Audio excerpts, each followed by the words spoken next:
6 APSC mains में भी ये पूछा था, ठीक है, कि जो है आपका झारखंड की अर्थव्यवस्था का मुख्य आधार क्या है। जनरली हमने इतना ही ज़्यादा ये पढ़ा हुआ है, क्या बोलते हैं, माइंस एंड मिनरल्स वगैरह, कि हमें लगता है कि जो आपका mines and minerals and industries ही होंगे जो कि एक तरह से झारखंड की अर्थव्यवस्था का मुख्य आधार माना जाता है, लेकिन ऐसा नहीं है। दरअसल जो है आप देखेंगे कि अराउंड जो है आपका मोर देन 70% पॉपुलेशन है ना, वो एग्रीकल्चर एंड अलाइड सर्विसेज से जुड़ी हुई है। तो इसलिए हम बोलते हैं कि एक हमारी इकोनॉमी को है ना बैलेंस करने का जो काम करता है वो कौन करता है, आपका एग्रीकल्चर करता है, ठीक है। The main features of Jharkhand state is rural based environment and agriculture based population.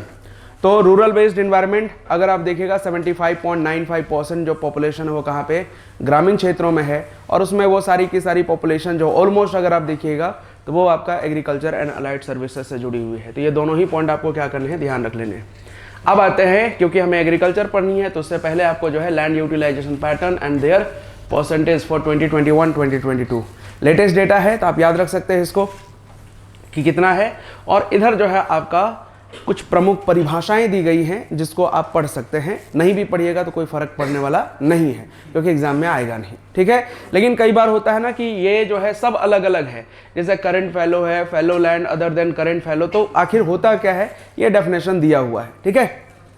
बाद में आप पढ़ लीजिएगा। इसमें कौन वाला रिपोर्ट, ठीक है, ये हर साल इकोनॉमिक सर्वे में रहता है, लेकिन तो वहाँ नीचे वही लिखा है तो हम क्या करेंगे, ठीक है। अब उसमें हम चेंज नहीं कर दें, ठीक है। अब इसमें हम क्या करें। अब रही बात की जो है, देखिए सरकार का काम होता है, सरकार का काम है एकदम लेटेस्ट डेटा प्रोवाइड करना, ठीक है, और हम उसी सरकारी आंकड़े पर ही डिपेंडेंट होते हैं। हम अपने से जो जाके रिसर्च नहीं कर सकते, ठीक है, और कर भी ले तो जो है वो रिपोर्ट दे देना तो कोई विश्वास नहीं करेगा, ये मास्टर पगला लोग, ठीक है, हाँ कुछ भी पढ़ा दे रहे हैं, होता है ना। तो बेटर है कि ना जो सरकारी आंकड़े मौजूद है हमारे पास उसी को आधार मानकर पढ़िए, ताकि कल को अगर आपके आंसर गलत भी होते हैं तो आपके पास ऑब्जेक्शन रेज करने के लिए एक वैलिड जो है सोर्स होना चाहिए, समझ गए। तो इसीलिए जो है आपका ये 2021-2022 लिखा हुआ है, बात समझ में आई। टेंशन नहीं लेना है उसके लिए, एकदम से ताज़ा रिपोर्ट है, पिछले साल ही प्रकाशित हुआ था, ठीक है, 2 मार्च को। अभी फिर से जो है आपका मार्च के महीने में प्रकाशित होगा, तो उस समय फिर जो है एक क्लास लेके आएंगे और उससे जो है व्यूज़ बटोरेंगे। क्या ये इसको पढ़ लिए तो फिर जो है, नहीं तो फिर पछताओगे। हाँ एकदम ऐसा ही लिख दीजिए, ठीक है। अब यहाँ पे कुछ एक चीज़ें याद रख लेनी है, जिसमें से अगर आप देखिएगा, ठीक है, एक तो आपका क्या याद रखना है, नेट सोन एरिया, ठीक है, मतलब जो है कुल बुआई वाला क्षेत्र है वो कितना है, वो है आपका 13%। किसका 13%, झारखंड के टोटल ज्योग्राफिकल एरिया का। एंड टोटल ज्योग्राफिकल एरिया कितना है भाई झारखंड का, कुल भौगोलिक क्षेत्रफल। रुक जाइए, अब बोलिए, कोई बात नहीं, क्योंकि एक सप्ताह बढ़ गया ना, तब हम भी आराम से पढ़ाएंगे, ठीक है। चलिए बताइए। सामाजिक स्तर पे पूछना चाहिए। अब ये उधर देख के हंस क्यों रहे, बताइए, आप ही बता दीजिए। टोटल ज्योग्राफिकल एरिया, आप लोग कल को जाके अधिकारी ही बनना है ना। टोटल ज्योग्राफिकल एरिया कितना है झारखंड का, कुल भौगोलिक क्षेत्रफल। हमने फॉरेस्ट वाले में भी बात किया था, कोई बात नहीं, बताइए, टेंशन ना लीजिए, यहाँ आधे लोग हैं जिनको नहीं पता। चलिए कोई बात नहीं। तो ये जो है आपका 79,716 स्क्वायर किलोमीटर है, ठीक है। अगर हम ISFR रिपोर्ट के अनुसार देखेंगे तो ये है, और ऐसे जो है 614 याद रख सकते हैं, कोई दिक्कत नहीं। अभी वही ना डिस्कस कर रहे हैं। ये India state of forest report 2023 के अनुसार है, और ये भी सरकार के द्वारा ही जारी किया जाता है, ठीक है। अब आप ध्यान दीजिए, इसका जो है आपका, इसका कितना आपका 13% क्या है, नेट सोन एरिया है, ठीक है, ये ध्यान रख लेनी है। फॉरेस्ट की बात करते हैं, है ये 29.81%। पता नहीं जो इकोनॉमिक सर्वे बनाने वाले जो अधिकारी हैं वो किस दुनिया में रहते हैं, ये 28% ही जो है एक तरह से लिखते हैं। ठीक, अब देखिए एक चीज बताएं आपको, किताब वाले जो है ना थोड़ा सा उसको जो है ना ये करने के लिए, ठीक है, वो चेंज कर देते हैं डेट को।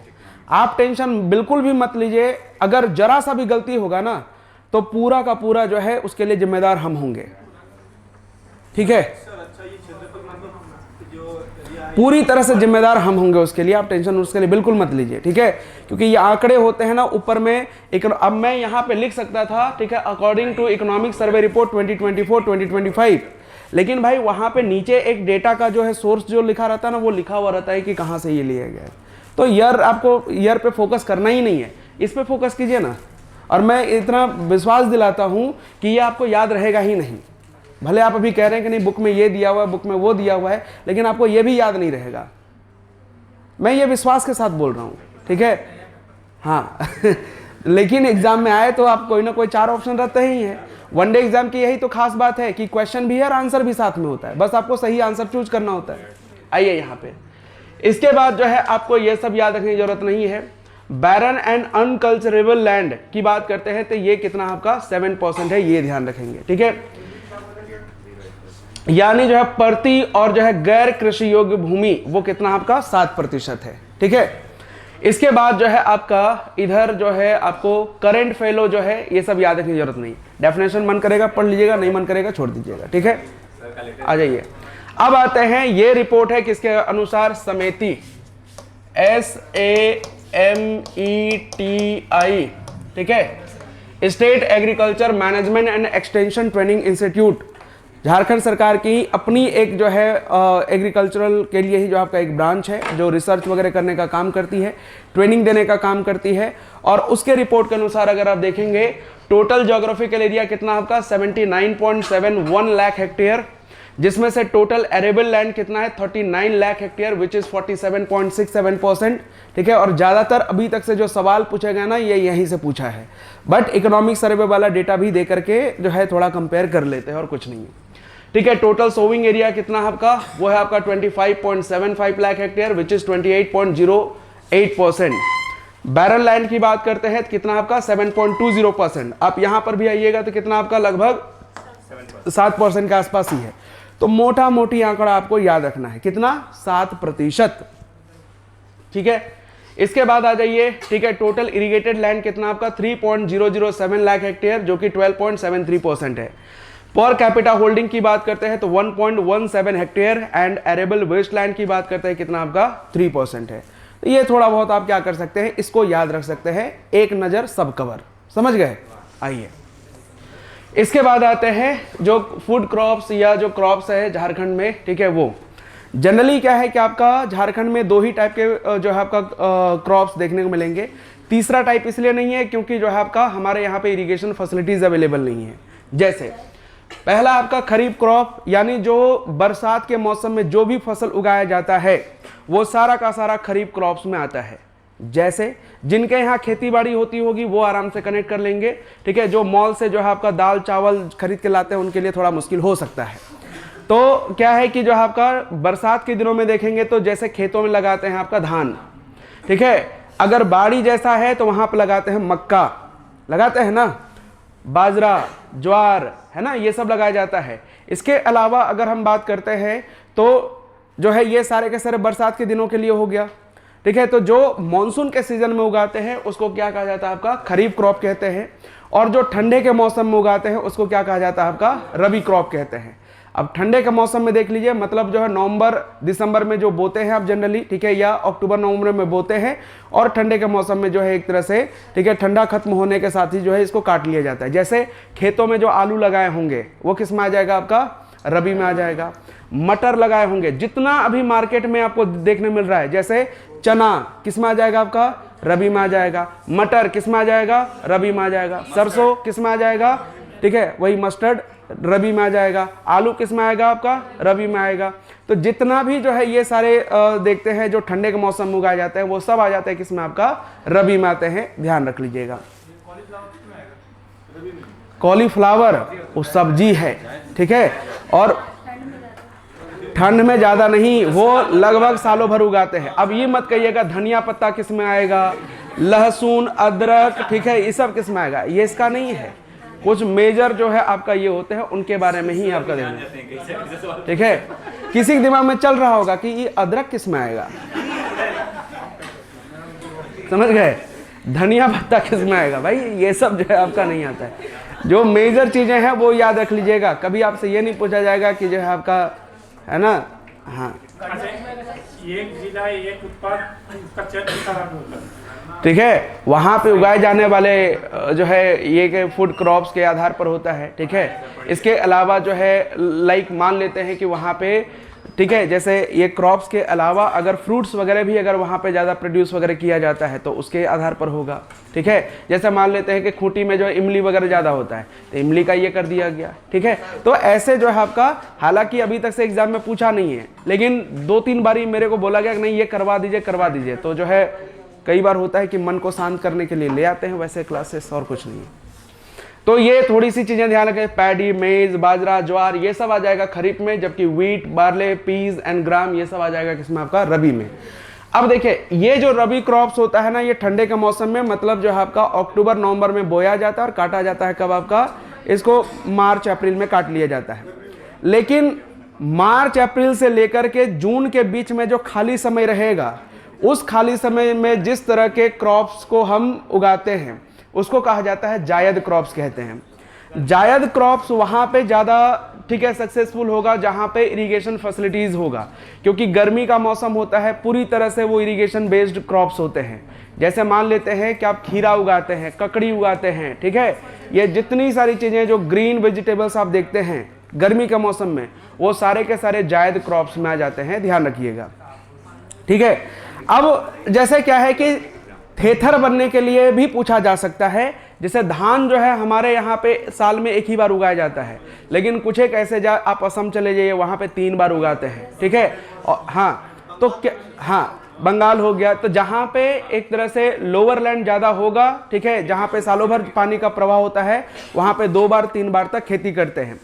इवन आप रांची में आप चले जाइए, ठीक है, कोई है इधर सिक्कीदीरी तरफ से, गोला, रामगढ़, धनबाद, बोकारो, ठीक है, तो हम तो हैं, हम तो बता ही देंगे, लेकिन जो है अगर सिक्कीदीरी से होते हुए आप, सिक्कीदीरी घाटी से होते हुए जब आप नीचे उतरेंगे, ध्यान दीजिए, तो जस्ट उसके नीचे में जो है ना, वहाँ पे सालों भर पानी का प्रवाह होता है, वहाँ पर अभी धान काटने के बाद फिर से धान लगेगा अभी वहाँ पर, ठीक है। तो वहाँ पे साल में 2 बार धान उगाते हैं।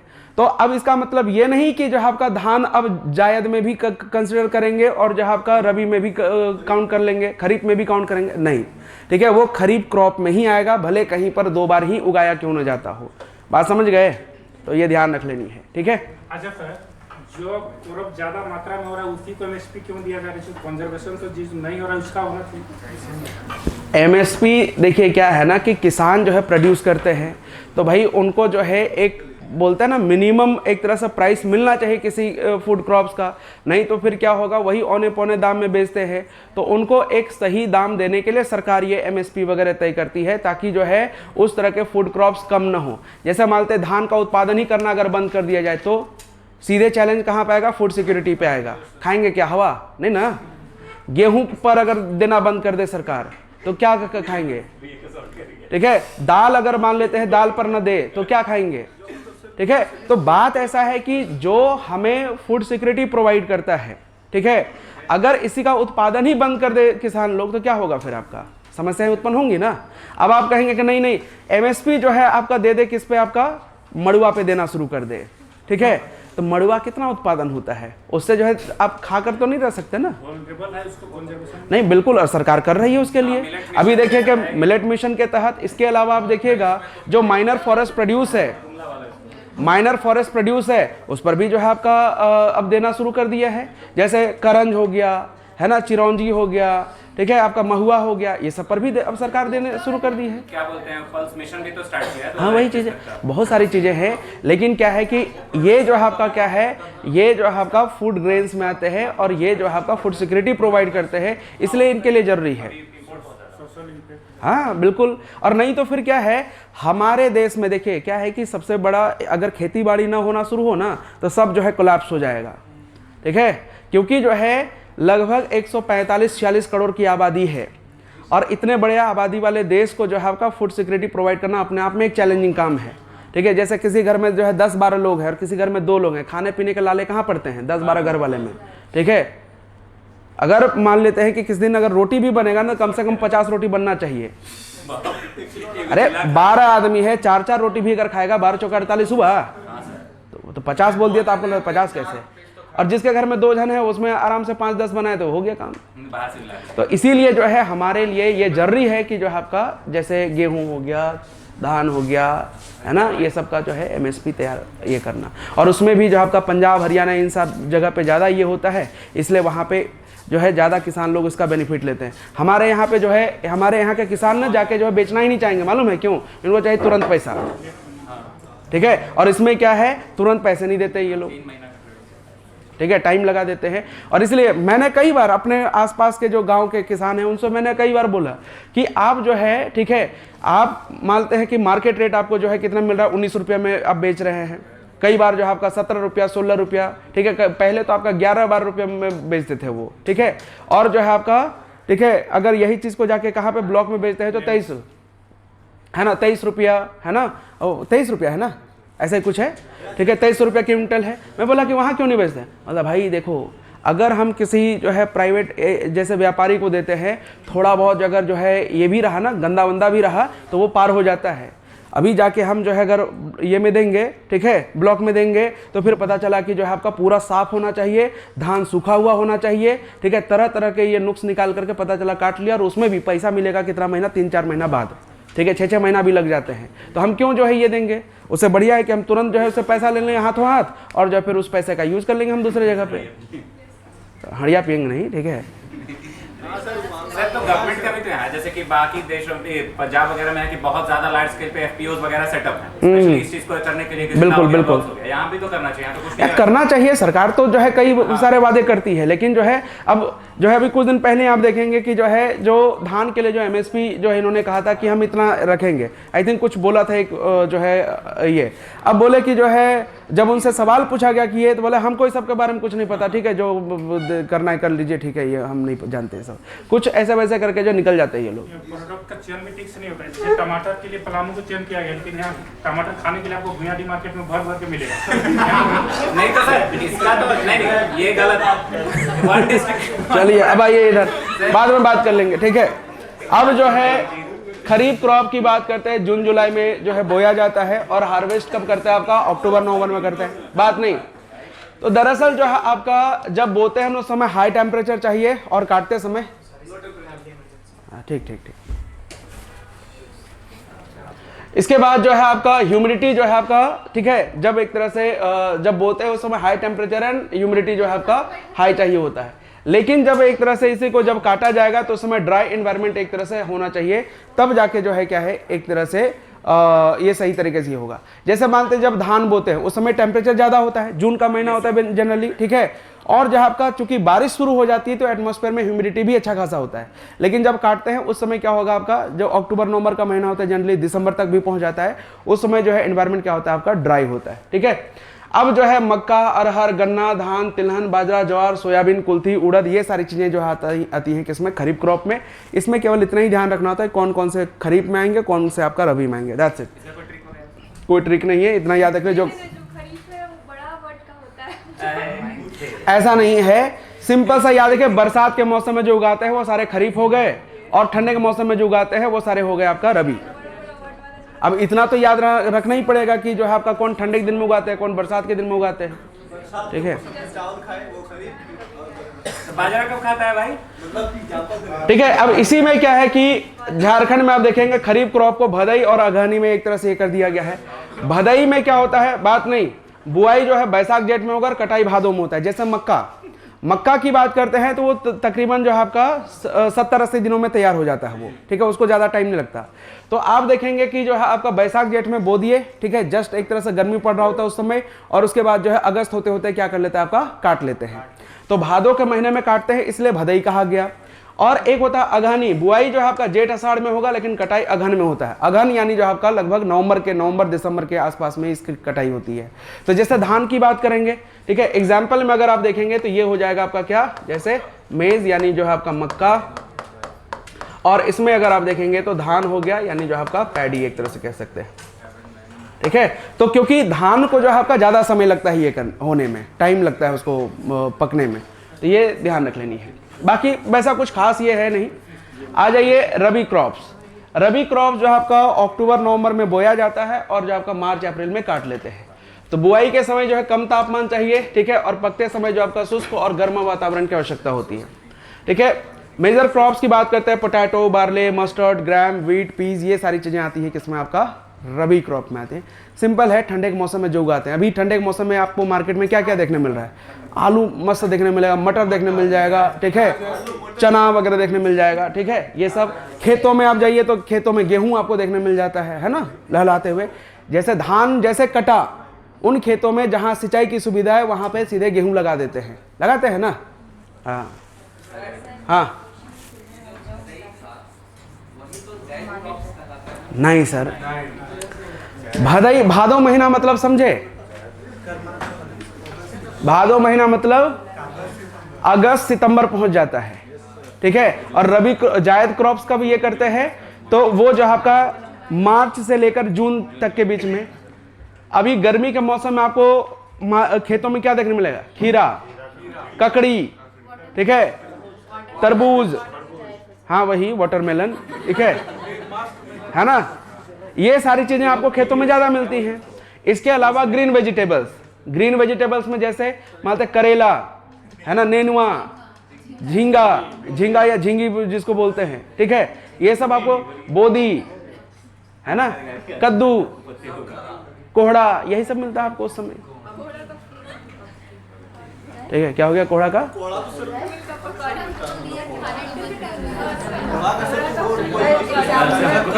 होता है, हाँ। अब देखिए क्या है ना,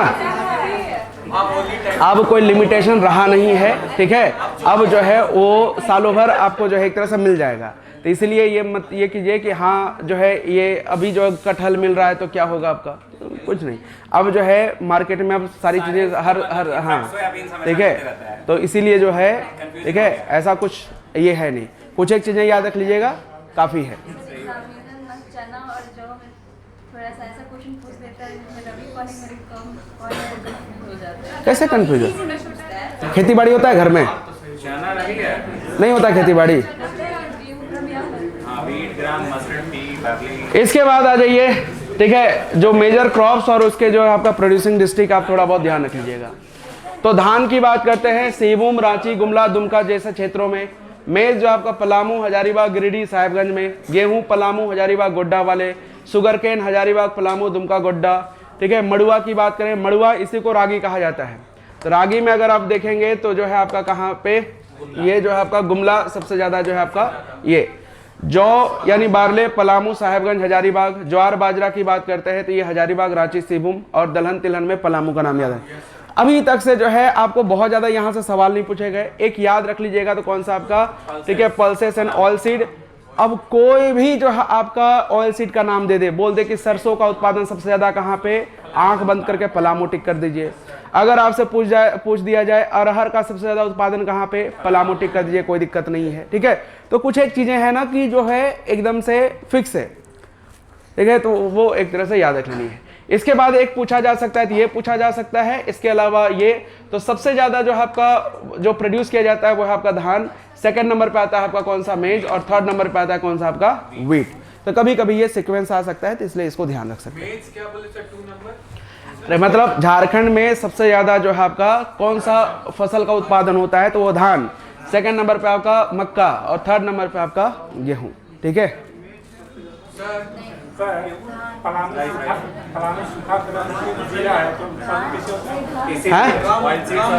अब बात नहीं, ठीक है।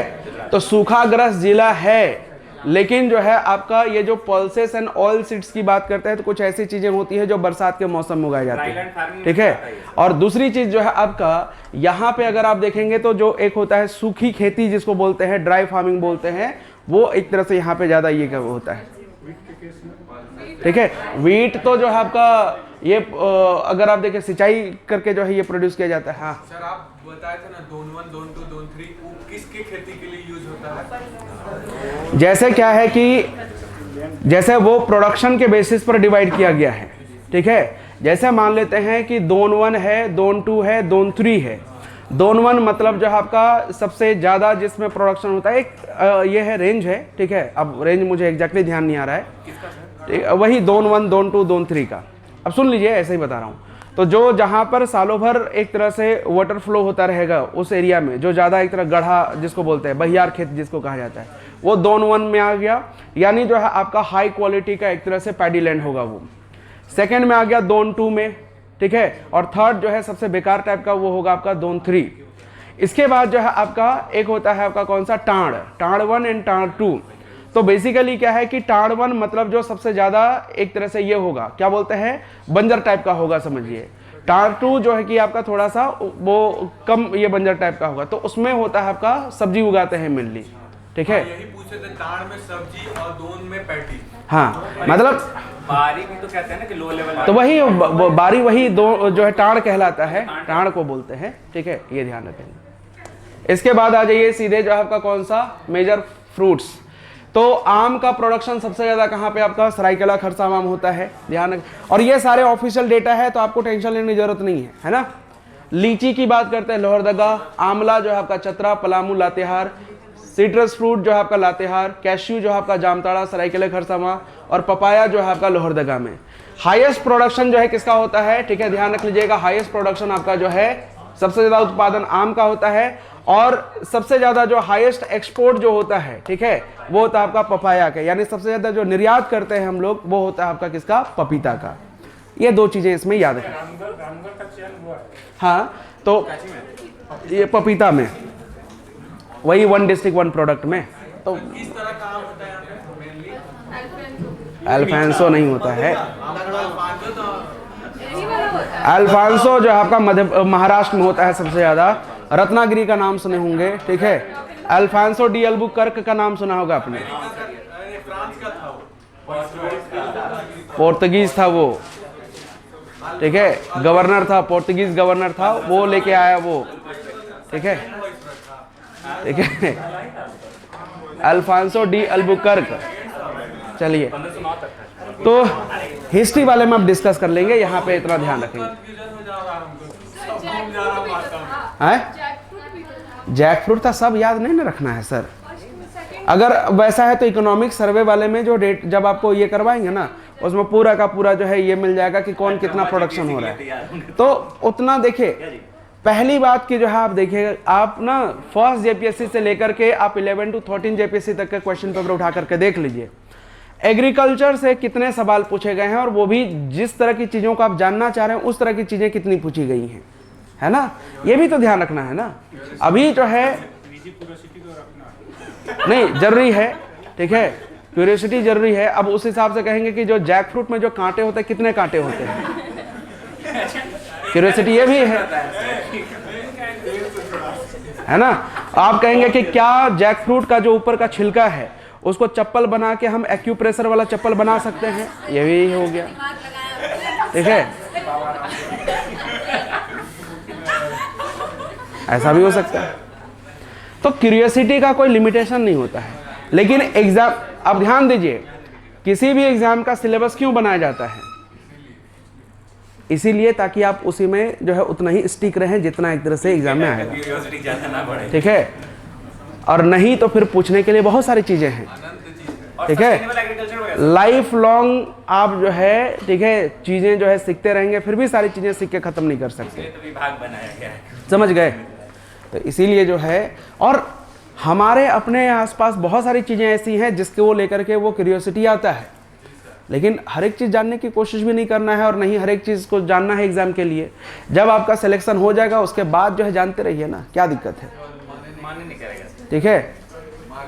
फिर तो नहीं नहीं, मन करेगा बिल्कुल। अभी बहुत सारे ऐसे हैं जो बहुत सारे जिनका सिलेक्शन हो गया है, यूट्यूब चैनल खोल लिया, वो बच्चों को गाइड कर रहे हैं, है ना। पैसा भी कमाना और सिलेक्शन से पहले वही बच्चे उनको गाली दे रहे थे कि पैसा देके सिलेक्शन किया है, आज उन्हीं से गाइड ले रहे हैं वो, है ना। तो ये जो है, सर आप रोस्ट कर देते हैं यही सब बात में। अच्छा रियलिटी है या नहीं है? रियलिटी चेक करा देते। नहीं सर, हम तो आपसे कहेंगे हम वो मेरा कहने का मतलब नहीं है। आइए इधर, सर। अब आते हैं एग्रीकल्चर रीजन ऑफ झारखंड। तो ध्यान रख लीजिएगा, 2-3 चीजें जो आपको याद रख लेनी है। पहली चीज तो ये कि अगर आपसे एग्रीकल्चरल रीजन आपसे पूछा जाएगा, ठीक है, तो कितनी याद रख लेनी है? वो याद रखनी है 8, ठीक है। अभी सुन लीजिए केवल पहले। इसके बाद अगर आपसे पूछा जाएगा एग्रो क्लाइमेटिक रीजन, अगर आपसे पूछा जाएगा तो झारखंड किस में आता है? वो 7 नंबर पे आता है, ठीक है। अगर आपसे पूछा जाएगा सब एग्रो क्लाइमेटिक रीजन, तो इसमें कितने आते हैं? आपका 3 आते हैं, ठीक है। अगर एग्रो इकोलॉजिकल रीजन आपसे पूछा जाएगा तो कितना आएगा? ये आएगा आपका 4, ठीक है। 11, ठीक है, 12, 13, 14, 13 और 15, 11, 12, 13 और 15, ये जो आपका 3 एग्रो इकोलॉजिकल रीजन है। तो अब यहाँ पे कंफ्यूजन हो सकता है, पूछ दिया गया क्या? एग्रीकल्चरल रीजन, और जो है आपने आंसर कर दिया 7, गलत हो गया। अगर पूछ दिया गया कि झारखंड किस एग्रो क्लाइमेटिक रीजन में आता है, तो वो 7th नंबर पे आता है। ये 7th है, 7th ध्यान रखेंगे, 7वें नंबर पे आता है, ठीक है ना। सब एग्रो क्लाइमेटिक रीजन, यानी इसी को जो है आपका 3 और जो है आपका हिस्सों में बांट दिया गया है, इसको कहा जाएगा सब एग्रो क्लाइमेटिक रीजन कहा जाएगा, ठीक है। देन जो है आपका एग्रो इकोलॉजिकल रीजन की बात करते हैं तो वो कितना है? आपका 4 है, ठीक है। कंफ्यूज नहीं होना है, ये ध्यान रख लेनी है, ठीक है। तो आते हैं अब यहाँ पे एक एक करके सारी चीज़ों को थोड़ा थोड़ा समझने की कोशिश करते हैं, ठीक है। वैसे आप इसको जो है, वैसे ये इंपॉर्टेंट उतना नहीं है, एक ही चीज़ मैं आपको बता देता हूँ जहाँ से एग्जाम में सवाल पूछा गया है, बाकी इसको छोड़ दीजिए। ये जो है आपका, इसको कहते हैं north eastern frontier agricultural region, ठीक है, यानी उत्तर पूर्वी सीमांत कृषि प्रदेश कहा जाता है इसको। उत्तर पूर्वी सीमांत कृषि प्रदेश, सीमांत कृषि प्रदेश, north east frontier agricultural region बोलते हैं। अब क्योंकि ये जो है आपका सर्वाधिक विकसित क्षेत्र है, ये कृषि की दृष्टि से देखिएगा तो ये सबसे ज्यादा सर्वाधिक विकसित क्षेत्र है, ठीक है, सर्वाधिक विकसित क्षेत्र है ये एग्रीकल्चरल पॉइंट ऑफ व्यू से देखेंगे तो।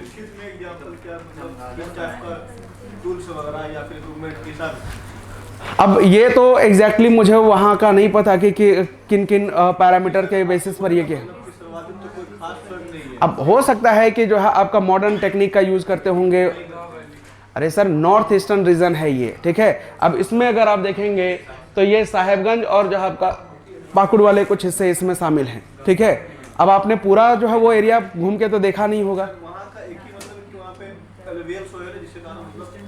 ठीक है, मे भी हो सकता है वो भी, लेकिन जो है जो तकनीक हो सकता है, क्योंकि कृषि की दृष्टि से सबसे ज़्यादा अगर जो है विकसित है, मतलब हो सकता है कि मॉडर्न टेक्निक का भी यूज़ करते होंगे, ठीक है। सिर्फ और सिर्फ जो है आपका फर्टाइल सॉइल के बेसिस पर नहीं कह सकते हैं, फर्टाइल सॉइल तो है ही है, लेकिन जो आपका हो सकता है मॉडर्न टेक्निक का भी यूज़ करते होंगे। अब हो सकता है आपको नहीं पता, लेकिन आपको बताता हूँ, हमारे गांव में अब अगर मुझसे कोई पूछे कि जो है, तो हो सकता है मुझे अगर जानकारी तो मैं क्या बोल दूंगा, है हमारे गांव में तो वैसे नॉर्मल खेती होता है, लेकिन नहीं, अब जो है मल्चिंग मेथड से खेती करते हैं लोग, है ना, स्प्रिंकलर का यूज़ करते हैं इरिगेशन के लिए, है ना, स्प्रिंकलर का यूज़ करते हैं, ड्रिप इरिगेशन का यूज़ करते हैं। इसके अलावा वहाँ पे ना, ठीक है, वियतनाम से, थाईलैंड से वो जो येलो कलर वाला जो वाटरमेलन होता है ना, जब काटेंगे तो हाँ, उसको मस्कमेलन बोलते हैं, जो भी बोलते हैं, हमारे लिए वाटरमेलन ही है वो, ठीक है।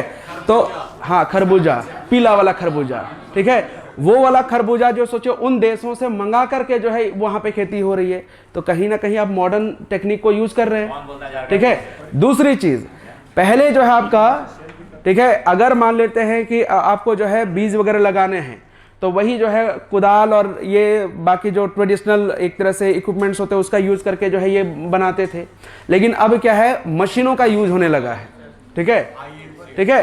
तो जो है आपका जैसे ट्रैक्टर तो यूज होता ही था, अब वो जो है आपका टीलर बोलते हैं ना, जो छोटा वाला जो ट्रैक्टर होता है, उसका यूज़ करते हैं। इवन जो है आपका गड्ढे करने के लिए भी जो है आपका मशीनों का यूज़ होने लगा है। तो मे भी जो है आपका, ठीक है, तो उस पॉइंट ऑफ व्यू से देखा जाए तो हो सकता है उधर थोड़ा सा मॉडर्न तरीके यूज़ करते होंगे, ठीक है।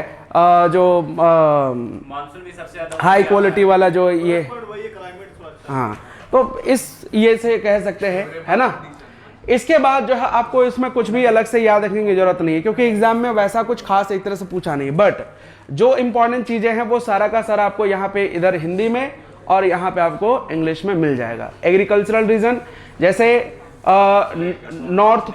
North Koel valley agriculture region, Damodar valley agriculture region, lower Subarnarekha river valley agriculture region, Hazaribagh plateau, राजमा लेन and frontier agriculture region, Ranchi plateau, Chaibasa plain and highland agriculture region और north eastern frontier agriculture region, जो कि इसमें जो है गोड्डा और जो आपका साहिबगंज के कुछ हिस्से आते हैं। और ये सबसे ज़्यादा क्या है आपका the only agriculturally developed region of the state, ठीक है। तो राज्य का सबसे ज़्यादा जो विकसित क्षेत्र यही है। और अभी तक से यहाँ से एक ही बार सवाल पूछा गया है, तो जस्ट बहुत ज़्यादा इंपॉर्टेंट और दिमाग लगाने की जरूरत नहीं है। लेकिन दिमाग लगाना है कहाँ पे, एग्रो क्लाइमेटिक जोन में, ठीक है। तो दरअसल जो है आपका प्लानिंग कमीशन ऑफ इंडिया ने, यानी जो है आपका योजना आयोग ने, ठीक है, भारत को 15 एग्रो क्लाइमेटिक जोन में डिवाइड किया। कितने? 15। उसमें से 14, आप इंडियन ज्योग्राफी में पढ़े भी होंगे, 14 एग्रो क्लाइमेटिक जोन कहाँ पे है आपका, मेनलैंड ऑफ इंडिया में, ठीक है। यानी जो मुख्य भूमि जो है, यानी अंडमान निकोबार को आप छोड़ दीजिए तो वो मेनलैंड कहलाता है। अंडमान निकोबार और जो लक्षद्वीप है उसको छोड़ दीजिए तो बाकी हिस्सा मेनलैंड कहलाता है। जैसे यहाँ था ना मैप, अच्छा ऊपर वाले में था ना, यहाँ पे कोई बात नहीं, ठीक है। तो जो है छोड़ दीजिए। तो भारत को तो इमेजिन कर ही सकते हैं ना, मुख्य भूमि अंडमान निकोबार को छोड़ दीजिए, हाँ, ओ ठीक है। तो ये जो है आपका अंडमान निकोबार, इधर हो गया आपका लक्षद्वीप, इन सारे एरिया को छोड़ दीजिए तो बाकी ये जो है आपका ये मेनलैंड कहलाता है। और टोटल जो है आपका 15 एग्रो क्लाइमेटिक जोन में 14 जो है आपका कहाँ पे है, मेनलैंड में है। और जो एक जो है 15वां नंबर वो आपका पड़ता है कहाँ पे, अंडमान निकोबार वाले हिस्से में पड़ता है, ध्यान रखेंगे।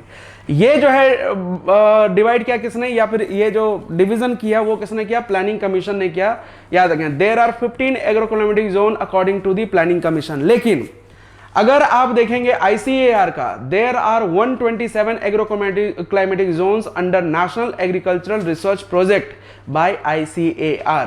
तो ये आपको याद रखने की जरूरत नहीं है, आपको जनरली क्या है यही याद रखना है। अब आते हैं, जैसे ये वाला जो हिस्सा आप देख रहे होंगे जहां पे झारखंड है, तो झारखंड किस वाले में आता है, ये 7th वाले में आता है, ठीक है। किस में आता है, 7th वाले में आता है।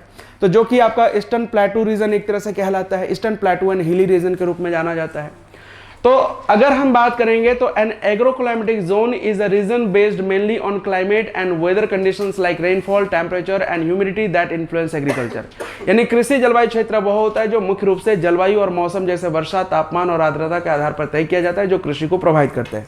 अब इंडिया की अगर हम ज्योग्राफिकल लोकेशन देखेंगे और इसका जो अगर टोपोग्राफी देखेंगे तो आपको काफ़ी ज़्यादा वेरिएशन देखने मिलता है, काफ़ी ज़्यादा डाइवर्सिटी मिलता है। जैसे अगर आप एकदम से इस वाले पार्ट में आएंगे तो ये पूरा का पूरा क्या है आपका, ये जो है आपका, ठीक है, माउंटेन रीजन है ना, माउंटेन रीजन है। उसी तरह से अगर हम इस वाले भाग को देखेंगे तो ये क्या आपका डेजर्ट रीजन है। इस वाले हिस्से को देखेंगे तो ये क्या है आपका, ये जो है आपका प्लेन रीजन है, ठीक है। इसके बाद ये पूरा का पूरा क्या है आपका, ये प्लेटू रीजन है। इसी तरह से अगर किनारे वाले जाएंगे तो ये क्या आपका कोस्टल रीजन है, ठीक है, कोस्टल प्लेन आपको जनरली देखने मिलता है, ठीक है। और ये वाला अगर हम आते हैं तो ये क्या आपका, ये जो है आपका आइलैंड रीजन है। तो एक काफी ज्यादा डाइवर्सिटी देखने को मिलेगा। तो अब क्या है कि हर जगह पे खेती बाड़ी अलग अलग तरीके से हो सकती है। कहने का मतलब जो आपका माउंटेन रीजन में जिस तरह की खेती होगी कि क्या सेम टाइप का जो आपका इस प्लेन रीजन में हो सकता है, नहीं हो सकता, ठीक है। उसी तरह से अगर राजस्थान का ये जो मैदानी क्षेत्र है या जो डेजर्ट रीजन है वहां पे जिस तरह की खेती बाड़ी प्रैक्टिस की जा सकती है, क्या सेम टाइप का आपको यहाँ पे होगा, नहीं होगा। तो अब किसान जो है ज़्यादा से ज़्यादा कैसे प्रॉफिट अर्न कर सकते हैं, किस तरह के जो है आपका फसलों का चुनाव कर सकते हैं, उसके लिए प्लानिंग कमीशन ने क्या किया, आपका 2 हिस्सों में डिवाइड कर दिए, मतलब 15 हिस्सों में डिवाइड कर दिया। तो जो है उसको कहा जाता है एग्रो क्लाइमेटिक रीजन। यूज क्या है, planning climate suitable crop pattern, यानी जलवायु के अनुसार फसल योजना बनाना कि भाई जैसा जलवायु रहेगा उसी हिसाब से फसलों का उत्पादन करना है, जिससे हम ज़्यादा से ज़्यादा प्रॉफिट अर्न कर सकते हैं, ठीक है। हाँ, ठीक है, ये 1988-89 में किया था। ठीक है, अभी आपकी जिज्ञासा शांत होगी आगे जा करके। आइए, लाइक शेयर एंड सब्सक्राइब करें। अब यहाँ पे आ जाइए। मैंने आज तक नहीं बोला किसी को, ठीक है, क्लास में आज तक कभी किसी को नहीं बोला, बोला है क्या? सर आपको बोलने की जरूरत नहीं। अब यहाँ पे आते हैं, ले लिया कोर्स। अब यहाँ पे अगर हम बात करते हैं तो राज्य को कृषि जलवायु क्षेत्र 7 के अंतर्गत वर्गीकृत किया गया है, जिसे पूर्वी पठारी पहाड़ी क्षेत्र के रूप में जाना जाता है। यानी जो आपका, ठीक है, इसको कहा जाता है ईस्टर्न प्लेटू हिल रीजन बोलते हैं, and is further divided into 3 सब जोन्स। अब वो 3 सब जोन कौन कौन से हैं? तो central and north eastern plateau region, यानी जो आपका मध्यवर्ती उत्तर पूर्वी पठार बोलते हैं इसको, मध्यवर्ती उत्तर पूर्वी पठार, उत्तर पूर्वी पठार बोला जाता है। इसके बाद इसको बोलते हैं आपका दक्षिण पूर्वी पठार, इसके बाद इसको कहा जाता है पश्चिमी पठार, पश्चिमी पठार। अब देखो यहां पे ध्यान रख लेनी है, ये जो है ना, ये जो central and north eastern plateau region है, ये टोटल ज्योग्राफिकल एरिया का कितना है? 44% है। ध्यान रख ले, 44% ऑफ टोटल ज्योग्राफिकल एरिया। ठीक है, यानी कुल भौगोलिक क्षेत्रफल का, भौगोलिक क्षेत्रफल का 44%। यानी जो है सबसे बड़ा, अगर हम एग्रोक्लाइमेटिक जोन की बात करते हैं, सब एग्रोक्लाइमेटिक जोन की बात करें, कौन सा होगा आपका? तो वो होगा आपका central and north eastern plateau region. ठीक है, मध्यवर्ती एवं उत्तर पूर्वी पठार कह सकते हैं, और उत्तर पूर्वी पठार। वहीं अगर हम बात करते हैं ये वाले की, तो ये कितना आपका? ये है आपका जो है 39% ऑफ टोटल ज्योग्राफिकल एरिया। ठीक है, यानी कुल भौगोलिक क्षेत्रफल का कितना होगा? 39% होगा, यानी सेकंड लार्जेस्ट है ये। और सबसे छोटा ये है जो कि कितना आपका? महज आपका 17% है ऑफ टोटल ज्योग्राफिकल एरिया। ये आप ध्यान रख सकते हैं। अब आते हैं इसमें, अगर आप इसका एक्सपेंशन देखेंगे तो ये कहां से कहां तक मिलेगा? तो आप चले जाइए Santhal Pargana plus north Chotanagpur plus Ranchi district. ठीक है, अब संथाल परगना में देखेंगे कितने जिले आते हैं? 6 जिले आते हैं। नॉर्थ छोटानागपुर में 7 जिले आते हैं, 6 7 13, और एक रांची जिला हो गया, तो कितना हो जाएगा आपका? तो 14 डिस्ट्रिक्ट्स में आपको इसका एक्सपेंशन देखने को मिलेगा। ठीक है, ये पूरी तरह से कहां पे आपका? ये पूरी तरह से कोल्हान रीजन में आता है। तो कोल्हान में जो है आपका 3 डिस्ट्रिक्ट्स आते हैं, तो 3 जिलों में इसका एक्सपेंशन मिलेगा। और इसमें अगर आप देखिएगा, ठीक है, तो इसमें जो है आपका Palamu division plus south Chotanagpur minus Ranchi. Ranchi को माइनस क्यों किया? क्योंकि वो रांची आ जाता है उसमें। ठीक है, तो पलामू में 3 और साउथ छोटानागपुर में 5 जिले हैं, 8 हुए। लेकिन रांची को क्या करना है आपका? माइनस करना है। तो कितने डिस्ट्रिक्ट्स में ये फैला हुआ है आपका? 7 जिलों में फैला हुआ है। ठीक है, तो 14 और 7 कितना हो जाएगा? 21, 21 और 3 24 हो गए पूरे। ठीक है, अब ध्यान दीजिएगा, ये सबसे कम अगर हम पॉपुलेशन डेंसिटी की बात करते हैं तो यहां पे आपको मिलेगा पॉपुलेशन डेंसिटी, यानी जिसको हम लोग बोलते हैं जनसंख्या घनत्व प्रति इकाई क्षेत्रफल पर। ठीक है, जितने लोग रहते हैं उसको कहा जाता है जनसंख्या घनत्व। ठीक है, तो यहां पर आपको मिलेगा कितना? 246। ठीक है, कितना है? 246 है, यानी सबसे कम जनसंख्या घनत्व आपको कहां पे मिलेगा? पश्चिमी पठारी क्षेत्र में मिलेगा। अगर हम यहाँ पे पीडी की बात करते हैं, पॉपुलेशन डेंसिटी की बात करेंगे, कितना होगा आपका? 299 है ना, यानी जो आपका उससे थोड़ा सा ज्यादा है। जबकि अगर हम यहाँ पे पीडी की बात करते हैं तो ये कितना आपका? ये है 433।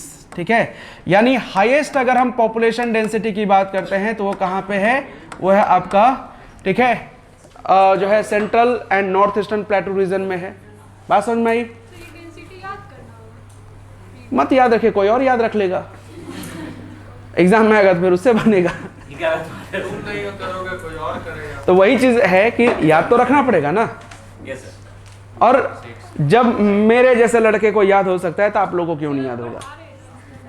उससे कोई फर्क नहीं पड़ता, ऐसा कुछ नहीं है। ठीक है, अब यहां पे आ जाइए।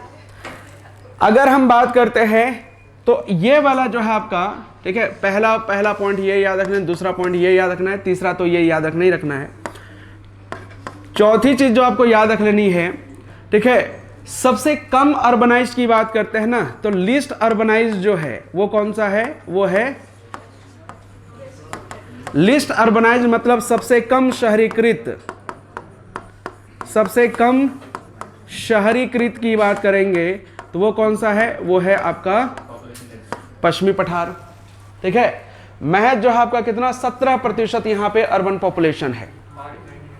हाँ हाँ 17%। भाई आप इधर देखिए ना, यहाँ आप इधर चले जाइए, कितने शहर हैं यहाँ पे, न के बराबर। मैं एक बारी सिमडेगा गया हुआ था, ठीक है, अब ऐसा नहीं कि खराब जगह है सो, लेकिन एक तो जो है दूर दूर तक घर हैं, ठीक है, पॉपुलेशन डेंसिटी सबसे कम आपको सिमडेगा का ही मिलता है, 159% पर स्क्वायर किलोमीटर है वहाँ पे। ठीक है, तो अब क्या है, गया कहाँ पे, बस स्टैंड में उतरा। ठीक है, तो लगा जनरली क्या होता है, बस स्टैंड जो है जनरली जो है आपका टाउन में ही होता है, जनरली टाउन के आसपास होता है। फिर मैं बोला कि मेन टाउन है कहाँ पे, बोला यही मेन टाउन है। ठीक है, अब हो सकता है कि जो है, ठीक है, लोगों को ना पता हो, है कोई सिमडेगा से, कोई नहीं है।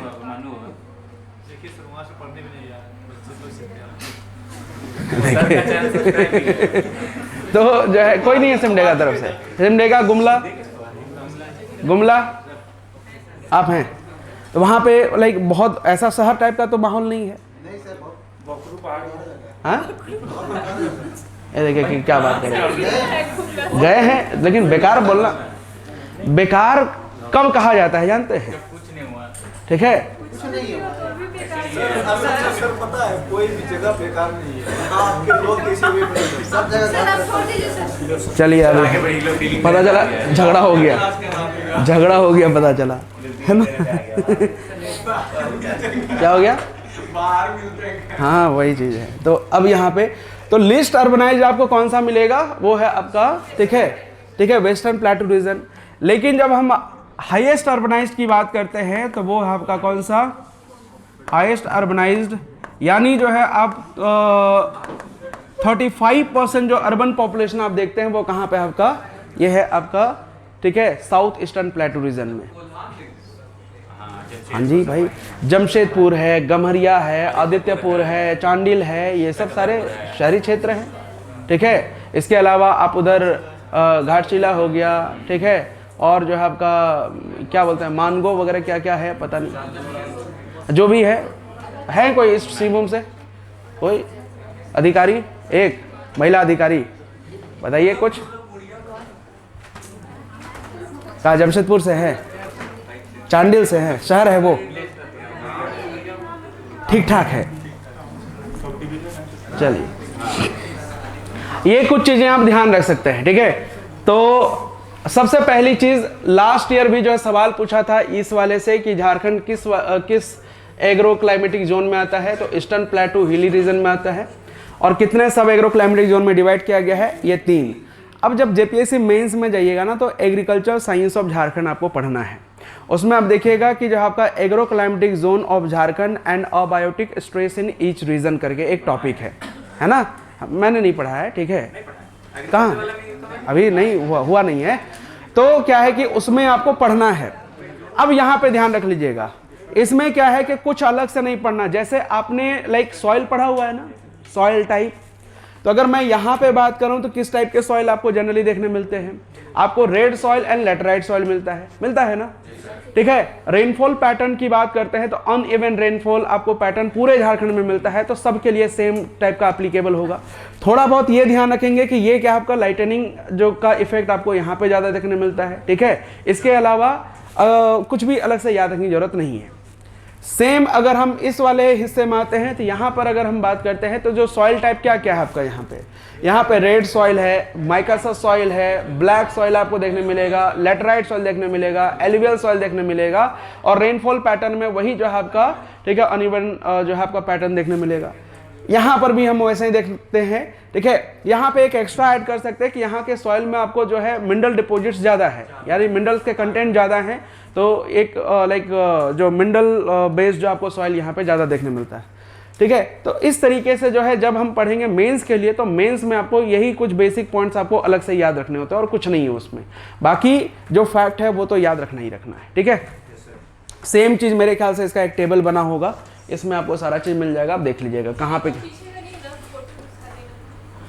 पीडीएफ देते हैं सर। पीडीएफ तो चला ही जाएगा। अब देखो ये मैनेजमेंट का काम है, ठीक है। अब देखिए क्या होता है ना, टेबल होगा तो भी ट्रांसफर कर लेंगे। कई बार क्या होता है कि जो है आप पूरा ही भर भर के लेके आएंगे तो वैसा मज़ा नहीं आता, ठीक है। तो थोड़ा खाली खाली भी होना चाहिए।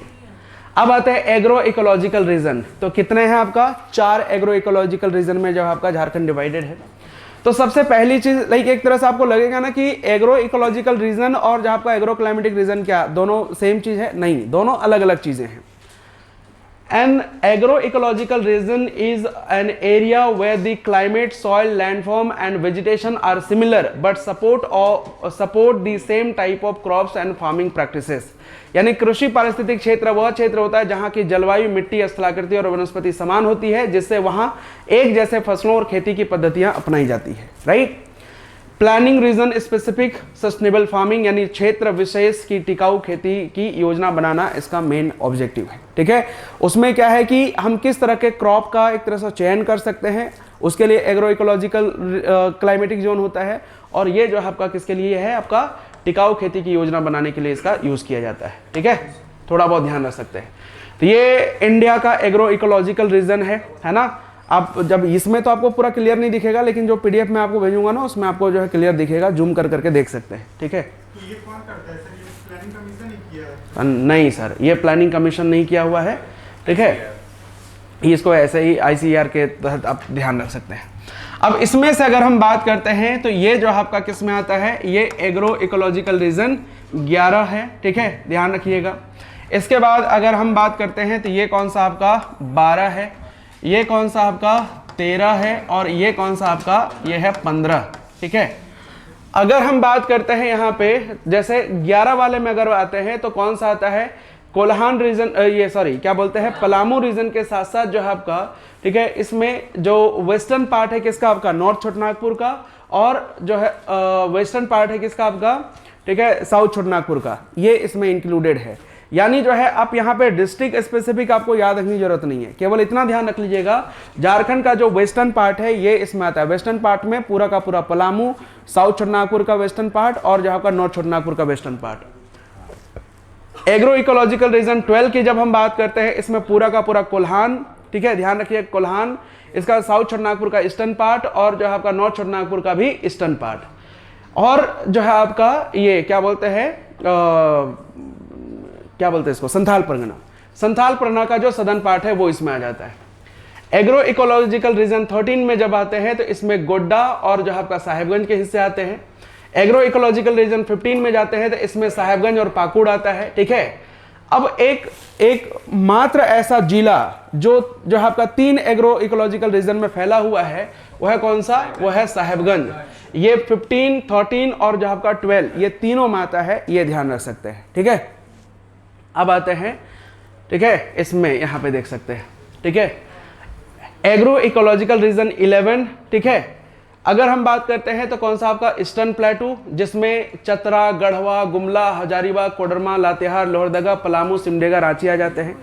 एग्रो इकोलॉजिकल रीजन 12 में आते हैं तो इसमें पूर्वी पठार एवं पूर्वी घाट, ठीक है, ईस्टर्न घाट एक तरह से का जो पार्ट है वो आता है। तो हमें पूरा, क्योंकि हमारा जो झारखंड में देखेंगे तो वो पूर्वी पठार वाला ही भाग आएगा। इसमें बोकारो, देवघर, धनबाद, दुमका, गिरिडीह, जामताड़ा, खूंटी, पाकुड़, पश्चिमी सिंहभूम, पूर्वी सिंहभूम, रांची, रामगढ़, साहेबगंज, सरायकेला वगैरह जाते हैं। 13 में आते हैं तो पूर्वी मैदानी भाग बोलते हैं इसको, ईस्टर्न प्लेन बोला जाता है, जिसमें गोड्डा और साहेबगंज आता है। और एग्रो इकोलॉजिकल रीजन 15 में जाते हैं तो बंगाल एवं असम का मैदान क्षेत्र आता है, जिसमें से झारखंड का पाकुड़ और साहेबगंज आ जाता है। ध्यान रखेंगे एग्रो इकोलॉजिकल रीजन 12, 13 और 15 में शामिल एकमात्र जिला है वो कौन सा? आपका साहेबगंज है। बस इतनी सी चीजें आपको ध्यान रख लेनी है। बात समझ में आई? कुछ ज़्यादा रट्टा नहीं मारना है, बस इतना ध्यान रखना है कि 4 एग्रो इकोलॉजिकल रीजन में जो आपका झारखंड है, ठीक है। कौन कौन सा? 11, 12, ठीक है, 13 और 15, ठीक है, ये ध्यान रखिए। हाँ, इसके बाद जो है आते हैं कुछ पॉइंट्स हैं जो कि आपको ध्यान रख लेना है, ठीक है।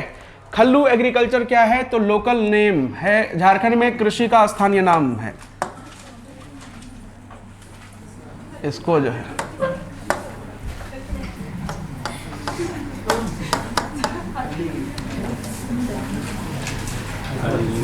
कल्लू,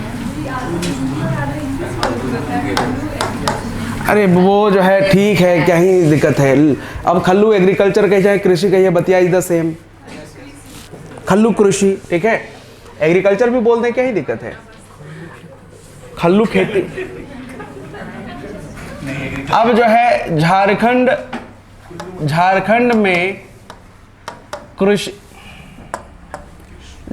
में कृषि का स्थानीय नाम,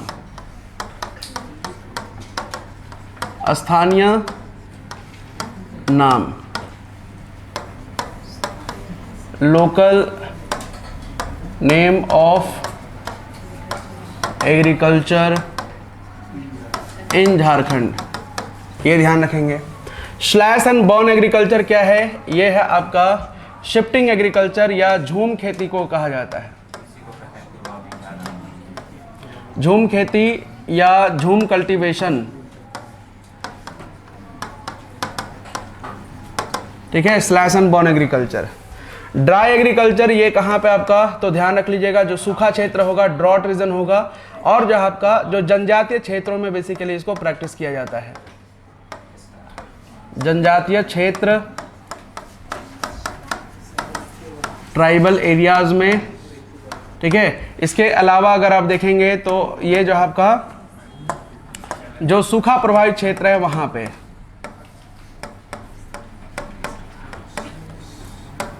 सूखा प्रभावित क्षेत्रों में, ड्रॉट प्रोन एरिया एक तरह से याद रख सकते हैं। मेस्टा क्या है, तो मेस्टा जो है एक प्रकार का फाइबर है, बात नहीं, ठीक है, एक प्रकार का क्या है ये एक प्रकार का फाइबर है, बात नहीं। अरे मेस्टा वो कुदरुम जिसको बोलते हैं, कुदरुम जानते हैं ना, लाल वाला, चटनी भी बनाते हैं, हाँ जूट की तरह होता है, ठीक है, जूट की तरह होता है ये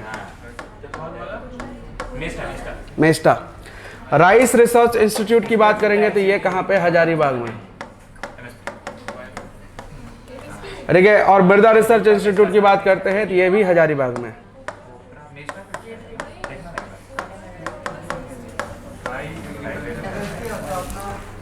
किसका, ठीक है, वो एजुकेशन एंड एजुकेशनल इंस्टीट्यूट्स पढ़ेंगे ना, वहाँ पाएंगे पूरा का पूरा डिटेल में बात का। ऐसे 2015 में इस्टेब्लिश किया गया था, वो याद रखने की जरूरत नहीं है अभी फिलहाल के लिए। हो गया सर, मेस्टा क्या बोले नहीं समझ में। खेती बाड़ी होती है आपके यहाँ पे, नहीं होता, ठीक है, आसपास में सर हर जगह देखिए, लेकिन होता है ना, तो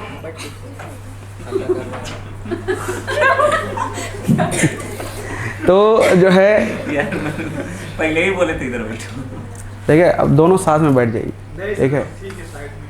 हम लोग क्लास से बाहर तो था ना साथ में। तो क्या होता है कि जैसे मक्का के जो खेत होते हैं ना, मक्का के साथ इसको बो दिया जाता है, ठीक है। और मक्का जैसे जो है क्या होता है 60-65 दिन में 70 दिन में निकल जाता है, और उसके बाद जो है आपका मेस्टा तब तक से बड़ा हो जाएगा, ठीक है। अब क्या है कि इसको कट किए और कट करके जो है नदी हो, तालाब हो, वहाँ पे जाके जो है इसको बांध करके डुबा के छोड़ देते हैं कुछ दिनों के लिए। पूरी तरह से जब वो सड़ जाएगा उसके बाद फिर उसको निकालते हैं, और जैसे ये मेस्टा है ऊपर का जो छिलका है उसको हटाए, ठीक है, और फिर उसको सुखाया जाता है अच्छे से धो के, हाँ ठीक है, गांजा नहीं है वो, हाँ दिख रहा है, तो उससे फिर रस्सी बनाई जाती है ना, हाँ उस तरह का रस्सी बनाते हैं, जूट की तरह ही होता है वो, ठीक है। तो वो हाँ हमारे तरफ मुरब्बा का रस्सी बनता है। मुरब्बा का रस्सी, वो जो लंबा लंबा होता है ना, उसका वाइट। आपको मालूम है मुरब्बा किससे बनता है? मुरब्बा बोलते हैं हम लोग तरफ। हाँ वो बोलते होंगे, ठीक है। हाँ तो ये भी स्मेल करता है बहुत ज़्यादा, जब सड़ेगा ना तो बहुत गंदा सा स्मेल करता है, ठीक है। हाँ, वो ग्रीन कलर का होता था, उसके सुखा के बनता है। ये भी ग्रीन कलर का ही होता है। चलिए तो ये कुछ चीज़ें आपको क्या करनी है, ध्यान रख लेनी है, बात नहीं। इसके बाद आ जाइए इरिगेशन सिस्टम इन झारखंड। ठीक है, तो इरिगेशन सिस्टम बहुत ज़्यादा इंपॉर्टेंट नहीं है, एक आध सवाल आना होगा तो आएगा, अदरवाइज जो है बहुत ज़्यादा सवाल यहाँ से नहीं आते। ठीक है, तो इरिगेशन का मतलब होता है कि जब हम आर्टिफिशियली पौधों को पानी देते हैं, खास करके उन पौधों को जिन्हें जो है आपका, ठीक है, बारिश का पानी नहीं मिलता, तो उसको कहा जाता है इरिगेशन, है ना, उसको बोलते हैं सिंचाई कहते हैं।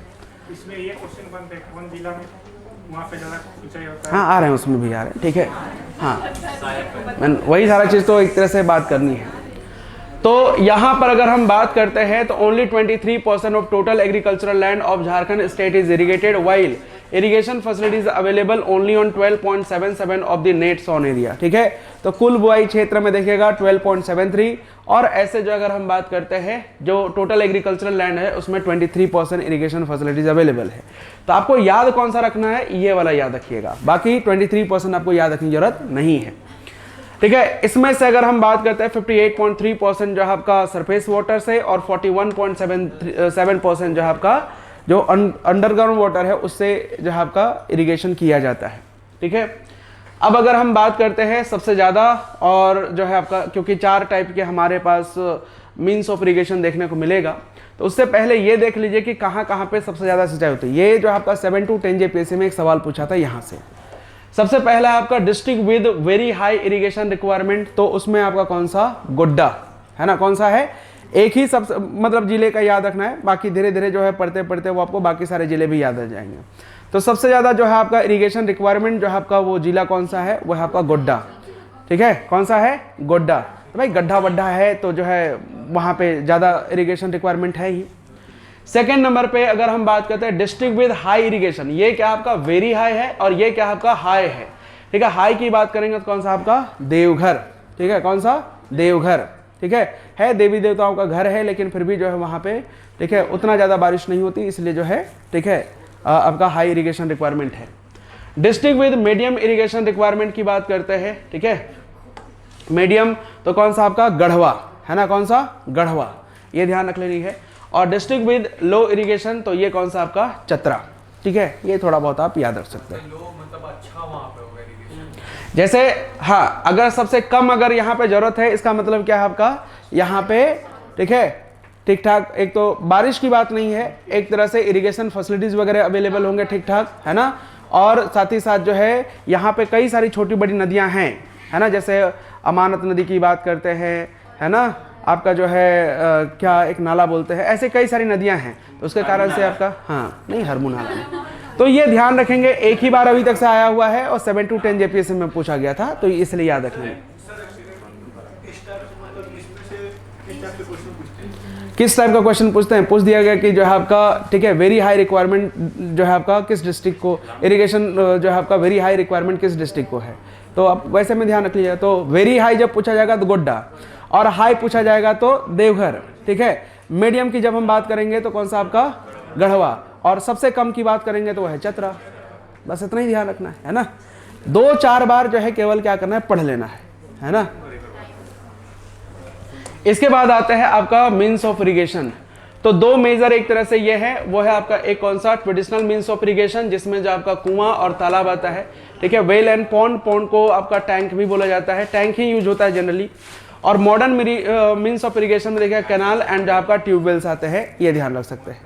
अब अगर हम बात करेंगे किससे कितना होता है, कहाँ कहाँ पे होता है, वो एक एक करके बात करेंगे। Irrigated area in Jharkhand in hectares as in 2021-2022, ये वही डेटा है जो इकोनॉमिक सर्वे में आपको मिल जाएगा। तो अगर हम बात करते हैं, जैसे वेल की बात करें, कुआं की बात करें, तो कितना आपका, ये है आपका 33%। ठीक है, और कितना हेक्टेयर, तो ध्यान रखेंगे 94.868,000 हेक्टेयर्स, है ना। जबकि अगर हम टैंक की बात करते हैं तो टैंक से जो आपका कितना 32% है, 94.21,000 हेक्टेयर्स। और वहीं कैनाल की बात करते हैं तो इसका बहुत कम है, ठीक है, 4,472 हेक्टेयर है, जो कि 2% के आसपास है। इसके बाद जो है किसका, कैनाल का। और अदर सोर्सेस की बात करते हैं तो इसमें आता है कितना आपका 33%।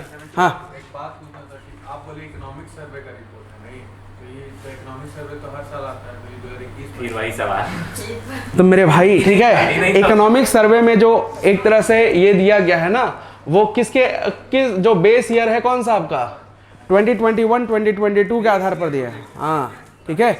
अब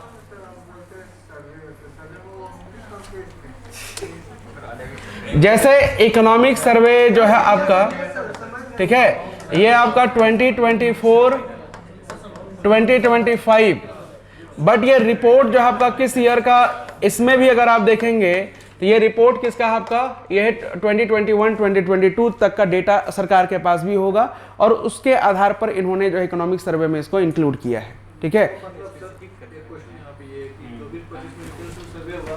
इसको मत याद रखिए, यही याद रखिए। ये सर्वे हुआ तो फिर उस समय वापस ये तो सर्वे नहीं हुआ। सर्वे होता नहीं, देखिए क्या होता है ना कि जो है आपका अलग अलग डिपार्टमेंट से ये सारे के सारे डेटा कलेक्ट किया जाता है। ठीक है, आपने जो है एनएसओ का नाम सुना ही होगा। ठीक है, तो जो है आपका सारा डेटा अलग अलग डिपार्टमेंट से कलेक्ट करके फिर उसका एक रिपोर्ट तैयार किया जाता है ना। मेरा क्वेश्चन है कि 24-25 में से वो डाटा नहीं लिया गवर्नमेंट।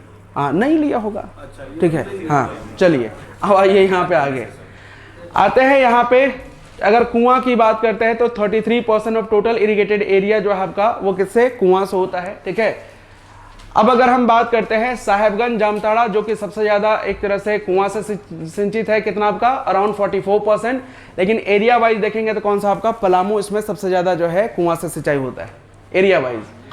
अदर डिस्ट्रिक्ट की बात करते हैं लातेहार, हजारीबाग, चतरा जो है आपको देखने मिलेगा। और ट्रेडिशनल एंड ओल्डेस्ट सोर्स माना जाता है किसको आपका, ठीक है, कुआं को मानते हैं, सबसे पुराना मानते हैं क्योंकि पहले जो आपका कुआं से ही सिंचाई होता था। पौंड या टैंक की बात करते हैं 32% है। ठीक है, धनबाद सबसे ज्यादा और हाईएस्ट बाय एरिया की बात करते हैं तो इसमें भी पलामू का ही नाम आएगा। दुमका, देवघर, रांची, पाकुड़ ये सब जो आपका अदर डिस्ट्रिक्ट है। ओल्डेस्ट इरिगेशन सोर्स जो है एक तरह से माना जाता है आपका किसको, ठीक है, पौंड को एक तरह से मानते हैं कि सबसे पुराना है ये। ठीक है, अब यहाँ पे अगर हम बात करते हैं ये भी ओल्डेस्ट है और ये भी ओल्डेस्ट ही है। ऐसा नहीं कि दोनों का कोई एक तरह से, ऐसा नहीं कि कुआं से पहले तालाब हुआ, तालाब से पहले कुआं हुआ, ऐसा कुछ नहीं है, दोनों ही पुराने ही हैं, तो इसलिए ध्यान रख लेनी है। ट्यूबवेल की बात करते हैं तो इसका जो है आपका कोई डेटा है नहीं क्योंकि आपने पीछे रिपोर्ट में भी देखा है ना। तो इसमें साहेबगंज में जब आपका 17% यानी सबसे ज्यादा जब आपका ट्यूबवेल से सिंचाई होती है, और क्षेत्रफल में देखेंगे तो कौन सा आपका पलामू में ही आता है। इसके बाद जो है अदर डिस्ट्रिक्ट आपको याद रखने की जरूरत नहीं है। मॉडर्न सोर्स माना जाता है less scope due to the plateau and rocky structure.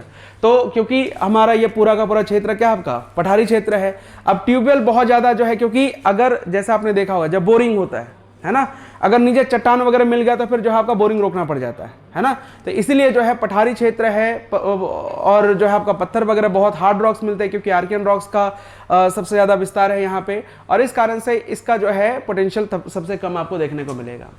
नहरों की बात करते हैं तो 2% इसका कंट्रीब्यूशन है, जिसमें इस सिबुम 28% और हाईएस्ट बाय एरिया की बात करते हैं तो सिमडेगा में सबसे ज़्यादा ये होता है।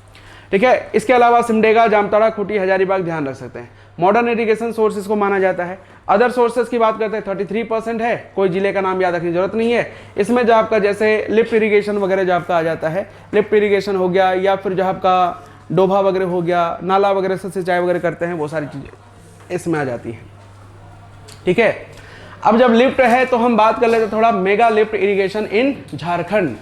ठीक है, अब इसमें जो है सबसे पहली चीज तो ध्यान रखें, mega lift irrigation means lifting water from river barrage through motor pumps to higher command area via underground और ओवरग्राउंड पाइपलाइंस। तो जो नीचे वाले भाग होते हैं वहां पे अगर मानते हैं नदी है, तालाब है या डैम है, कुछ भी है, तो वहां से पाइपलाइन के थ्रू क्या करते हैं हम लोग ऊंचाई वाले हिस्से में पानी पहुंचाने का काम करते हैं, तो उसको कहा जाता है आपका लिफ्ट इरिगेशन कहते हैं। और अगर प्रोजेक्ट के थ्रू हो रहा है तो लिफ्ट इरिगेशन प्रोजेक्ट कहलाएगा। उद्देश्य क्या है, year round irrigation to rain fed areas, double farmers income, ठीक है, क्रॉप डाइवर्सिफिकेशन, खास करके जैसे पैडी हो गया, पल्सेस हो गया, ऑयल सीड एंड वेजिटेबल्स, इनका उत्पादन लगभग सालों भर किया जा सके, इसलिए जो है इस तरह के जो है स्कीम शुरू किए जाते हैं। टेक्निक क्या है, तो intake well, pump house, high capacity pumps, underground pipeline network, diversity chambers, field outlet, sometimes solar power. तो इसके थ्रू क्या करते हैं आपका इन तकनीकों का यूज करके पानी को एक जगह से दूसरी जगह पहुंचाते हैं, खास करके लोअर एरिया से हायर एरिया में। तो जैसे होता है ना, जब भी मेगा लिफ्ट का एक तरह से ये आएगा कि कहीं पे जैसे है कि हाँ ये नए मेगा लिफ्ट क्या कहाँ ऑफिस का टाइम हो रहा है। ओ चलिए ठीक है, ऑलरेडी नौकरी है फिर भी नौकरी की तैयारी चलिए एक जो है आज ऐसे ही एक जो है, मैं कहाँ तैयारी कर रहा हूँ, आपको लगा मैं तैयारी करता हूँ ना। अब आज क्या हुआ ऐसे ही, अरे सुन तो लीजिए, आज एक पोस्ट देखा है ना, आज एक पोस्ट देखा ऐसे ही, तो उसमें एक जो है एक पर्सन है जिन्होंने कहा कि जो है पिछले 8 साल से नौकरी कर रहे हैं और इसके कारण से माइग्रेन हो गया है, ये बीमारी हो गई, वो बीमारी हो गई, 10 तरह का, ठीक है, सरकारी नौकरी में थे, हाँ ठीक है। अब क्या हुआ, उसके नीचे कमेंट, क्योंकि कमेंट पढ़ने के लिए हम ज़्यादातर ऐसे जगह पे जाते हैं, कमेंट में गए, मतलब उसने कहा कि सरकारी नौकरी करके देखिए, ये प्राइवेट नौकरी करके देखिए कैंसर भी हो सकता है, ठीक है। एक ने कहा कि जैसे उसने, वो लड़की बोली कि पिछले 8 साल से जॉब कर रहे हैं, एक बोलता है क्या कि हम पिछले 8 साल से तैयारी कर रहे हैं, ठीक है। तो मज़ा आता है वहाँ पे, माहौल कमेंट में जाइए वहाँ पे आपको देखने मिलेगा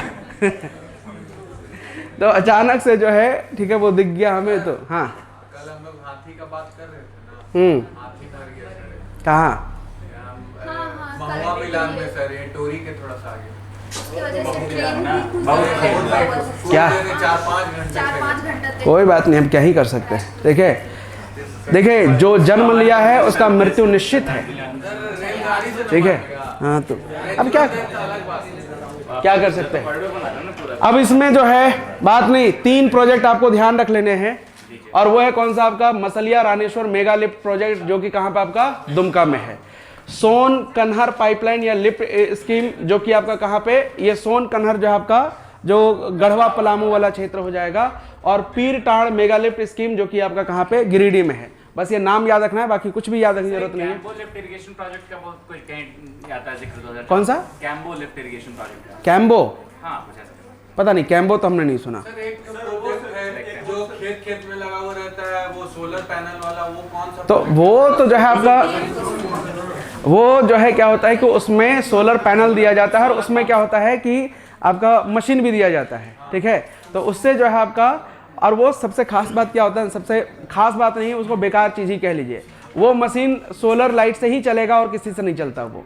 सर वो पर्टिकुलर आदमी को दिया जाएगा वहाँ के, मतलब और जैसे क्या होता है कि आप अगर उसके लाइक जो एक बेनिफिशियरी की जो एलिजिबिलिटी है, अगर उस क्राइटेरिया को अगर जो है मीट करते हैं तो फिर आपको मिलेगा, ठीक है।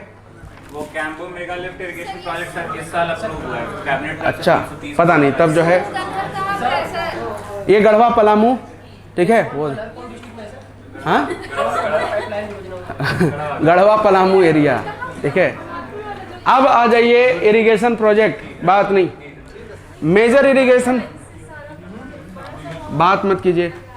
अब देखिए इसमें क्या है कि जो इरिगेटेड एरिया होता है, यानी सिंचित क्षेत्र की बात करेंगे तो सिंचित क्षेत्र कितना होगा इसमें, ठीक है। तो सिंचित क्षेत्र होता है आपका कितना, 10,000 हेक्टेयर से ज़्यादा, 10,000 हेक्टेयर। मीडियम इरिगेशन प्रोजेक्ट्स में देखेंगे तो ये जो है आपका 2,000 से लेकर के 10,000 हेक्टेयर होता है, और जो है जो स्मॉल इरिगेशन प्रोजेक्ट्स होगा वो लेस देन 2,000 हेक्टेयर,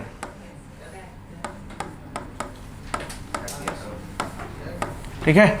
तो जैसे कोई ऐसा प्रोजेक्ट जिसमें इरिगेटेड एरिया कितना आपका 10,000 हेक्टेयर से ज़्यादा है, तो उसको मेजर इरिगेशन प्रोजेक्ट्स कहा जाता है। और इसमें अगर आप देखें मीन्स ऑफ इरिगेशन, यानी सिंचाई के साधन अगर देखेंगे, सिंचाई के साधन, तो जनरली क्या होता है कि जो मल्टीपर्पज़ प्रोजेक्ट होते हैं, यानी बहुउद्देश्य परियोजनाएं, बहुउद्देशीय परियोजनाएं, वो एक तरह से इसमें आ जाती हैं, ठीक है। जनरली अगर देखा जाए तो मीडियम इरिगेशन प्रोजेक्ट्स में अगर आप देखेंगे तो इसमें जनरली क्या होता है आपका, जो स्मॉल डैम्स होते हैं ना, स्मॉल कैनाल याद रख सकते हैं, ठीक है, या छोटे डैम एक तरह से याद रख सकते हैं, ठीक है, छोटे बांध, छोटे नहर याद रख लीजिएगा, छोटे नहरों से एक तरह से ये की जाती है, ठीक है।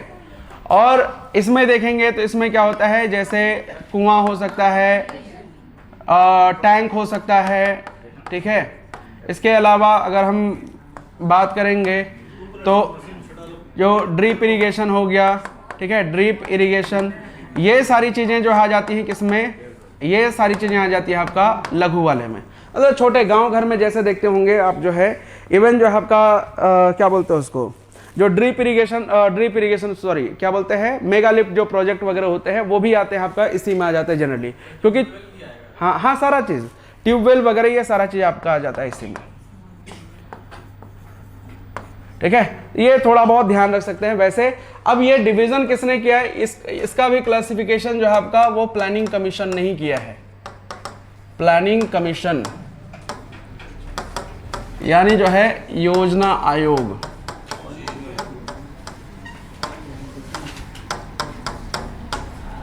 कुसुम प्रोजेक्ट भी तो ठीक है। small में आएगा फिर। हाँ जितने, हाँ वो सब जो है आपका स्मॉल इरिगेशन प्रोजेक्ट्स में आ जाता है। तो ये थोड़ा बहुत आप ध्यान रख सकते हैं। अब यहाँ पे कुछ मेजर इरिगेशन प्रोजेक्ट्स हैं जो कि आप क्या है ध्यान रख सकते हैं, और ये नहीं पूछा जाएगा तो आप टेंशन ना लीजिए इसके लिए। क्या ये वाला? हाँ ये तो जस्ट समझने के लिए है कि हाँ मेजर में क्या होगा, मीडियम में क्या होगा। क्या बोलते हैं, एनालिटिकल वाले में पूछ देता है। चलिए इसके बाद जो है कुछ मेजर इरिगेशन प्रोजेक्ट्स हैं जिसको आप ध्यान रख सकते हैं, कब स्टार्ट हुआ और जो उसके बेनिफिशियरी जो डिस्ट्रिक्ट कौन कौन से हैं वो ध्यान रख सकते हैं। स्वर्णरेखा, कोनार, उत्तरी कोयल, ठीक है। इसके अलावा गुमानी, पुनासी, औरंगा, अजय बराज, कांची, बताने, बातेश्वर स्थान और चंदन। तो इसमें से जो है जो मेरे ख्याल से एक बार जेपीएससी ने पूछा है वो पुनासी के बारे में पूछा है, जो कि कहाँ पे आपका देवघर में है। ये इस बार भी पूछा जा सकता है, क्यों, क्योंकि जो आपका एक लंबे समय के बाद इसको फिर से जो है शुरू किया गया है, क्योंकि बहुत लंबे समय से ये बंद पड़ा हुआ था, ठीक है। तो इसीलिए इसके बारे में पूछा जाएगा, तो इसको ध्यान रख लीजिएगा। बाकी आपको कुछ अलग से याद रखने की जरूरत नहीं है, ठीक है। सबसे पुराना कांची है। ठीक है, नहीं मतलब जो है अब हाँ सर, सबसे पुराना तो कांची है। तो इस हिसाब से वो सब जो है, ठीक है। तो अब मीडियम इरिगेशन प्रोजेक्ट से जनरली बात नहीं, मीडियम इरिगेशन प्रोजेक्ट से जनरली क्वेश्चंस नहीं आते हैं, तो आप उसको नहीं भी याद रखिएगा चलेगा, क्योंकि टाइम कम है तो आप उसको छोड़ सकते हैं। अब आ जाए सीधे मल्टीपर्पज प्रोजेक्ट। तो मल्टीपर्पज नाम से ही पता चला, बहुउद्देश्य, बहु का मतलब होता है एक से अधिक। तो एक है बात नहीं, एक ऐसा प्रोजेक्ट जिसका एक से अधिक उद्देश्यों की पूर्ति के लिए शुरू किया जाता है उसको बोलते हैं बहुउद्देश्य, है ना। क्या बोलते हैं, बहुउद्देश्य कहा जाता है। अब ये जो बहुउद्देश्य परियोजनाएं हैं इसको पंडित जवाहरलाल नेहरू ने क्या कहा, इसको कहा आपका, ठीक है, टेम्पल ऑफ मॉडर्न इंडिया, आधुनिक भारत का मंदिर। अब कंफ्यूज मत होइएगा, जैसे एचईसी है उसको, ठीक है, टेम्पल ऑफ मॉडर्न इंडस्ट्रीज कहा, ठीक है, जबकि जो है आपका मल्टीपर्पज प्रोजेक्ट को टेम्पल ऑफ मॉडर्न इंडिया कहा। दोनों चीजें अलग अलग है। आधुनिक उद्योगों का मंदिर जब आपसे पूछा जाएगा तो एचईसी, और आधुनिक भारत का मंदिर पूछा जाएगा तो वो बहुउद्देश्य परियोजना है, मल्टीपर्पज प्रोजेक्ट। अब बात करेंगे हम यहाँ पे, तो आखिर कौन कौन से ऑब्जेक्टिव होते हैं।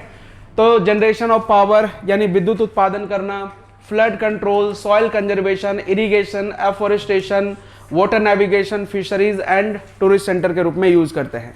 हालांकि जितने इसके फायदे होते हैं, कई सारा इसका थोड़ा बहुत नुकसान भी होता है। जैसे मान लेते हैं कि आप देखिएगा, अगर थोड़ा सा क्या बोलते हैं अर्थ क्रस्ट अगर कमजोर वाला हिस्सा है तो वहाँ पे अर्थक्वेक जैसी चीज़ें भी हो सकती हैं, है ना। बहुत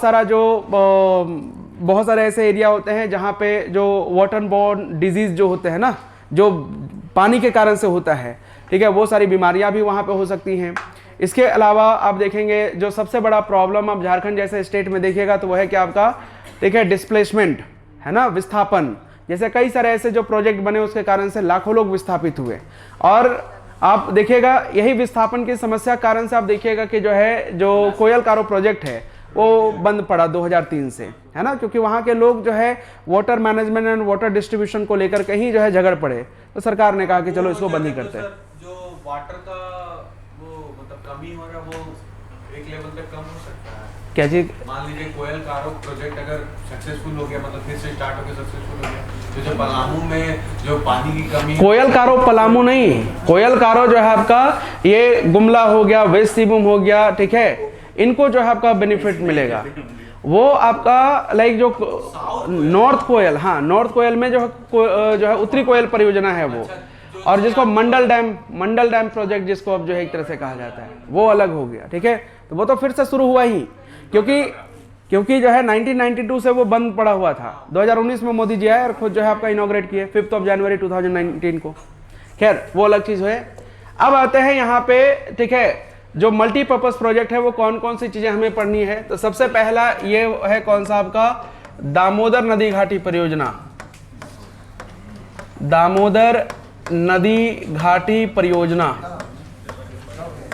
दामोदर रिवर वैली प्रोजेक्ट बोलते हैं इसको, ठीक है।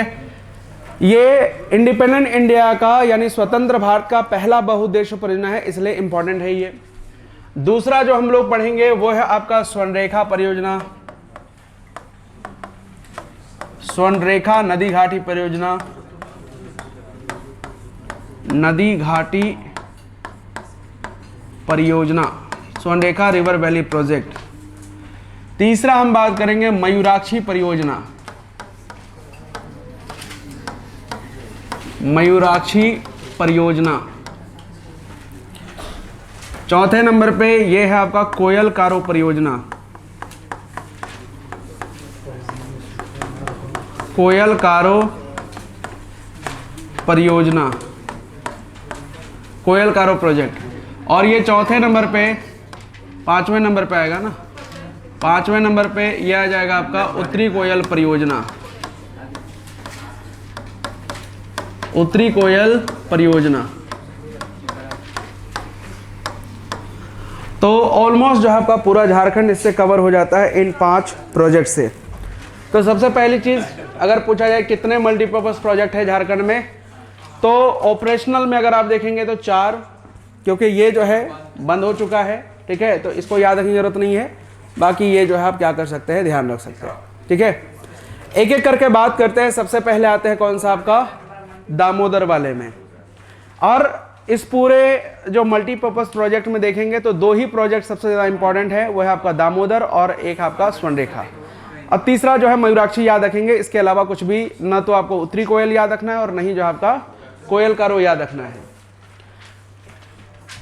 अगर हम बात करते हैं ये जो है आपका दामोदर नदी घाटी परियोजना की, ठीक है, तो इसमें सबसे पहले तो ये ध्यान रख लीजिएगा कि दामोदर नदी जो है झारखंड के लिए काफ़ी ज़्यादा इंपॉर्टेंट नदी है। एक तो लाइफ लाइन के रूप में जानी जाती है, लेकिन होता ये है इसमें, आप देखिएगा कि जो है कई बार, है ना, आप इसके जब बैकग्राउंड में जाएंगे तो कई बार क्या हुआ कि बाढ़ की समस्याएं देखने को मिली, और ख़ास कर कहाँ पे, जो लोअर वैली रीजन है, यानी खास करके बंगाल वाले हिस्से में 1943 में भयानक बाढ़ आया, और उस कारण से वर्धमान के जो राजा थे, ठीक है, उन्होंने गवर्नमेंट ऑफ इंडिया के साथ मिलकर के दामोदर फ्लड इंक्वायरी कमेटी बनाया, राइट। और दामोदर फ्लड इंक्वायरी कमेटी ने रेकमेंड किया कि आप ऐसा कीजिए कि यूएसए में एक नदी घाटी परियोजना है जिसको टेनेसी वैली अथॉरिटी कहा जाता है, उसी के तर्ज पर क्या करें आप, जो है यहाँ पर भी एक अथॉरिटी का निर्माण कीजिए। तो फिर जो है आपका दामोदर नदी को कंट्रोल करने के लिए टेनेसी वैली अथॉरिटी के जो चीफ इंजीनियर थे, जिनका नाम था WL वुरडुइन, उनको अपॉइंट किया जाता है सर्वे करने के लिए, ठीक है। तो लाइक उन्होंने सर्वे किया और जो है अपनी रिपोर्ट दे दी किसको, सरकार को, और उसी रिपोर्ट के बेसिस पर 7 जुलाई 1948 को दामोदर वैली कॉरपोरेशन का स्थापना किया जाता है, जिसको बोलते हैं DVC, है ना, दामोदर वैली कॉरपोरेशन। और जो है इंडिपेंडेंट इंडिया का पहला मल्टीपर्पज़ प्रोजेक्ट शुरू होगा दामोदर नदी घाटी परियोजना के रूप में, यानी दामोदर रिवर वैली जो है आपका प्रोजेक्ट के रूप में। तो अब क्या है कि जो सबसे बड़ी नदी है वो है दामोदर नदी, है ना, लेकिन उस नदी को अगर कंट्रोल करना है तो पहले छोटी नदियों को कंट्रोल करना पड़ेगा, यस और नो। अब जब रिवर सिस्टम हमने पढ़ा था, यानी ड्रेनेज सिस्टम जब हमने पढ़ा था, तो उस समय आपको बताए थे कि दामोदर नदी की जो सबसे बड़ी सहायक नदी है वो कौन सी है, वो है बराकर। 225 किलोमीटर उसकी लेंथ है और इसकी सबसे बड़ी सहायक नदी है। तो सबसे पहले कंट्रोल किसको किया जाएगा? बराकर नदी को कंट्रोल किया जाएगा। और बराकर नदी को कंट्रोल करने के लिए तिलैया में क्या बनाया जाएगा? आपका तिलैया डैम बनाया जाएगा। बात नहीं, तिलैया डैम बनाया जाएगा। इसके बाद जो है तो याद रखेंगे, ये जो है आपका पहला डैम बना आपका दामोदर रिवर वैली प्रोजेक्ट का, ठीक है, 1953 में बनके कंप्लीट हो गया आपका, फरवरी 1953 में, है ना। सेकेंड जो डैम बना, ठीक है, वो बनता है आपका कोनार नदी पर। अगर आप देखेंगे तो जो है आपका दामोदर की ही सहायक नदी है, जिसको कहा जाता है आपका कोनार नदी बोलते हैं। कोनार पर सेकेंड डैम बनेगा, जो कि हजारीबाग और बोकारो के जस्ट मतलब बॉर्डर वाले एरिया में ही, लेकिन ज्यादातर इसका हिस्सा हजारीबाग में पड़ता है। तो सेकेंड डैम बना आपका कौन सा? कोनार डैम बना। थर्ड डैम जो बनता है वो बनता है आपका मैथन डैम, ठीक है, जो कि आपका कहाँ पे? धनबाद में बना, ठीक है। और फोर्थ डैम जो बनता है वो बनता है आपका कहाँ पे? पंचेत डैम, जो कि आपका कहाँ पे? ठीक है, ये भी धनबाद में ही है और ये दामोदर नदी पर है। ये सबसे बड़ा डैम है, ठीक है। अब बात करें यहाँ पे तो कुछ और छोटे डैम बने, जो कि इन बड़े डैम्स के पानी को कुछ समय तक के लिए कंट्रोल किया जा सके। तो उसके लिए आप देखेंगे जो है आपका गिरिडीह में जो है आपका बाल पहाड़ी बना, ठीक है, तो ये बाल पहाड़ी डैम है छोटा सा। इसके अलावा बोकारो में ही जो आपका पंचेत और अय्यर, ये क्या बोलते हैं, बेरमो और अय्यर जैसे डैम बनाए गए। कोनार की एक सहायक नदी है जिसको बोकारो नदी कहा जाता है, बोकारो में एक डैम बनाया गया। इस तरीके से जो है आपका दामोदर नदी को कंट्रोल किया जाएगा, ठीक है। अब अगर हम यहाँ पे बात करेंगे तो बड़े डैम की बात करते हैं, कितने? 8 बड़े डैम है। हालांकि बड़े डैम देखेंगे तो 4 ही बड़े डैम है, उससे छोटे जो है आपका और 4 डैम है। और इन डैम के खास करके जो है आपका ये मैथन डैम, पंचेत डैम, ठीक है, इनके पानी को कंट्रोल करने के लिए दुर्गापुर में बना दिया गया एक बैराज, जिसको बोलते हैं दुर्गापुर बैराज। बैराज का मेन काम होता है बड़े डैम के पानी को जब ओपन किया जाएगा, खोला जाएगा, तो उस पानी को कुछ समय तक के लिए क्या करेगा? कंट्रोल करके रखेगा, होल्ड करके रखेगा, ताकि उसके आसपास जो गांव है वो क्या हो जाए? आपका बह के खत्म ना हो जाए, ठीक है। हाँ, पता चला एक ही बार पानी खोल दिए, पूरा सब साफ हो गया, है ना। तो क्या हुआ है कि जो है आपने देखा होगा, जब मयूराक्षी नदी के डैम को जो है, जो मसांजोर डैम है, उसके पानी को खोला गया, ममता दीदी भड़क गई, ठीक है। हाँ नहीं, जो है हाँ, वही है बरसात वाले ये टाइम पर। तो क्या है कि जो है आपका जब पानी अगर खोल देंगे तो पानी का बहाव उधर क्या हो जाएगा? तेज हो जाएगा। तो जो है कई तरह की समस्याएं हो सकती है, इसलिए जो है आपका, ठीक है, ये कई बार जो आप देखते हैं ना, 2 राज्यों के बीच में कई सारे जो विवाद होते हैं, ठीक है, ठीक है, ये एक तरह का विवाद ही है। खैर, आते हैं यहाँ पे। तो ये पहला प्रोजेक्ट, मतलब पहला जो अगर आप देखेंगे मल्टीपर्पज प्रोजेक्ट है पूरे इंडिया का, जो कि 7 जुलाई 1948 ईस्वी को शुरू किया गया और ये टेनेसी वैली अथॉरिटी के तर्ज पर बनाया गया है। जिसने इसको सर्वे किया, डिजाइन किया, उसका नाम है WL वुडुइन, जो कि आपका टेनेसी वैली अथॉरिटी के चीफ इंजीनियर हुआ करते थे। बात करें सेकेंड डैम की, तो 1978 में जो है आपका अप्रूवल मिला प्लानिंग कमीशन के द्वारा, किसको? ठीक है, स्वर्णरेखा रिवर वैली प्रोजेक्ट को, ठीक है। 1978 को बना और 1981-82 में ये जो है आपका क्या होगा? शुरू होगा। 82-83 है, 82 से लेकर 83 के बीच में ये जो है आपका शुरू होगा। और ध्यान रखेंगे, ये जो है आपका एक ऐसा प्रोजेक्ट है जो कि वर्ल्ड बैंक के द्वारा जो है आपका क्या है? फंडेड है, ठीक है। तो इसमें अगर आप देखेंगे तो बड़े डैम जो बनाए गए, एक चांडिल डैम याद रख लीजिएगा, और एक जो है आपका यहाँ पे जाएंगे तो कौन सा? उसको गालूडी बैराज कहा जाता है। बेसिकली चांडिल डैम के पानी को रोकने के लिए ही जो गालूडी बैराज का निर्माण किया गया है। हालांकि इसके अलावा देखेंगे तो ये जो है आपका प्रोजेक्ट, ठीक है, इसी की एक सहायक नदी जिसको खरकई नदी कहा जाता है, तो खरकई नदी पर भी जो डैम बनाए गए हैं, जिसको ईचा बांध और गाजिया बांध के नाम से जानते हैं। खैर, आगे एक एक करके बात करेंगे। तो ऐसा है कि ठीक है, स्पॉन्सर नहीं, वो तो स्वर्णरेखा नदी को लेकर, इसका कोई ये नहीं, ठीक है। तो यहाँ पर ध्यान रखेंगे, it is the first multipurpose project of independent India, है ना। The Damodar valley corporation was established on 7 July 1948 for the joint development of Damodar Valley spread over the state of Jharkhand and West Bengal on the basis of Tennessee Valley project of USA। तो ये ध्यान रख लीजिएगा, इसी के तर्ज पर बना हुआ है। ये बना था कब? आपका 1933 में। चीफ इंजीनियर अगर आपसे पूछा जाएगा तो वो आप ध्यान रख सकते हैं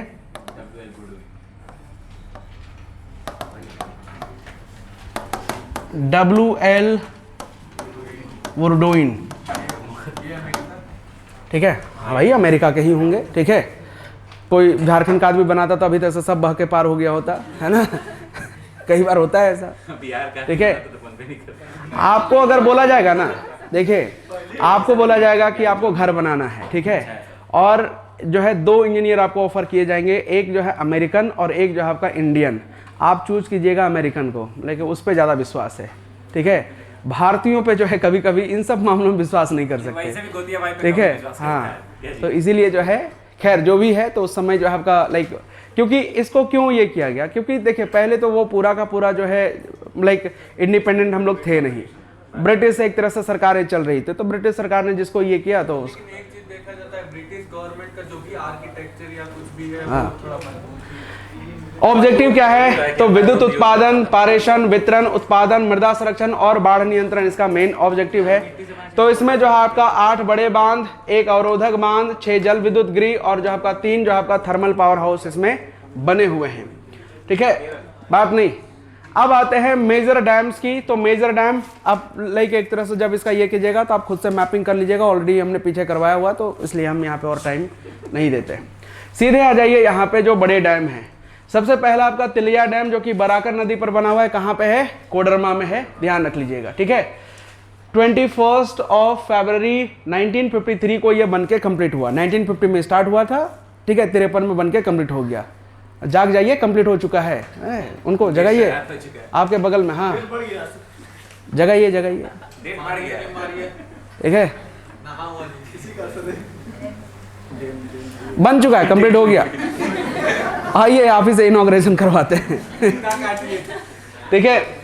तो ये क्या है आपका कंक्रीट ग्रेविटी डैम है, टाइप अगर आपसे पूछा जाएगा तो ये ध्यान रख लीजिएगा। कोनार डैम की बात करेंगे तो ये कोनार नदी पर है, हजारीबाग में है, और जो है आपका 15 अक्टूबर 1955 में बन के कंप्लीट हुआ। ये क्या आपका एक कंपोजिट डैम है, तो कंक्रीट और जो आपका मिट्टी दोनों का यूज करते हैं, उसको जो आपका कंपोजिट डैम कहा जाता है। मैथन डैम की बात करते हैं, बराकर नदी पे धनबाद में बना हुआ है, और जो है आपका 27 सितंबर 1957 को बन के कंप्लीट हुआ। ये भी कैसा आपका कंपोजिट डैम है। पंचेत डैम जो है आपका दामोदर नदी पर बना हुआ है, और 6 दिसंबर 1959 ईस्वी को बनके कंप्लीट हुआ, ठीक है। तो ये 4 बड़े डैम हैं, इनका ही नाम याद रखना है, बाकी इस सब जो है ना क्या है 150 ग्राम वाले हैं, इसको मत याद रखिएगा, ठीक है। हाँ समझ गए। बाकी जो है टाइप्स ऑफ डैम घर में जाके पढ़ लीजिएगा जूम कर करके। आइए आते हैं इसके बाद जो हाइड्रो पावर हाउस की बात करेंगे। कितने हाइड्रो पावर हाउस हैं, 6 हैं, ठीक है, 6 हाइड्रो पावर हाउस है। तो इसमें से अगर हम बात करते हैं तो जो फर्स्ट हाइड्रो पावर हाउस है वो कौन सा आपका, या पहला जो हाइड्रो पावर प्रोजेक्ट है वो है तिलैया, है ना। कौन सा है, तिलैया, ये आपको ध्यान रख लेनी है।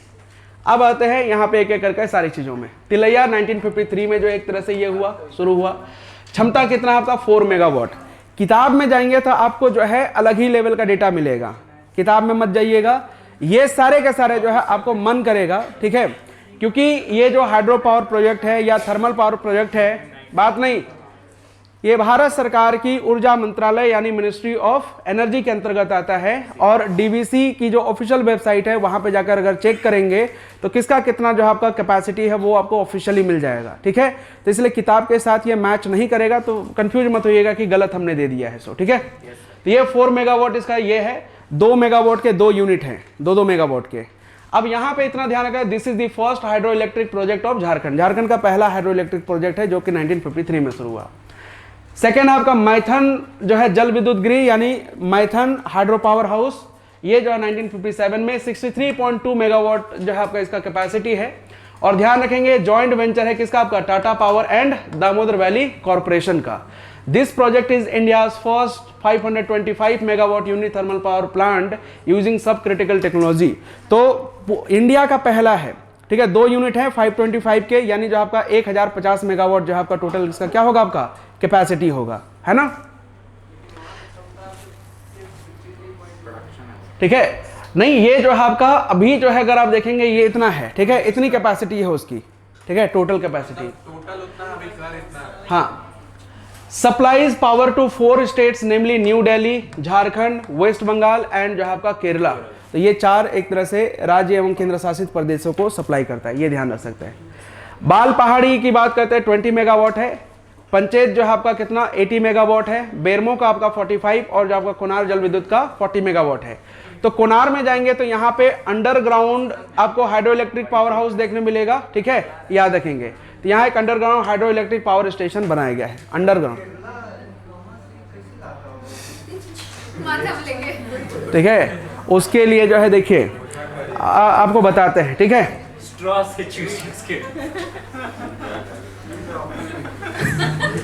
वो जो बड़े बड़े आपने ये देखा होगा जो इलेक्ट्रिक के ये होते हैं टावर जैसे होते हैं ना, देखा है आपने, उससे ले जाया जाता है, ठीक है, उसी से जाता है वो, और कोई तरीका तो है नहीं, ठीक है, कि व्हाट्सएप कर दिए वैसे जाएगा नहीं ना ना ना, और क्या ही तरीका होगा, ठीक है, ठीक है, हाँ वो आएगा आने वाले समय में, ठीक है,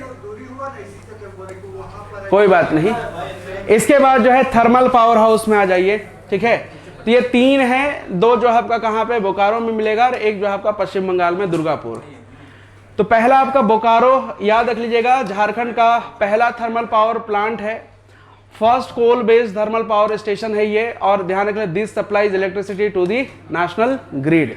बाकी चंद्रपुरा का 500 मेगावाट है, दुर्गापुर याद रखने की जरूरत नहीं है, ठीक है।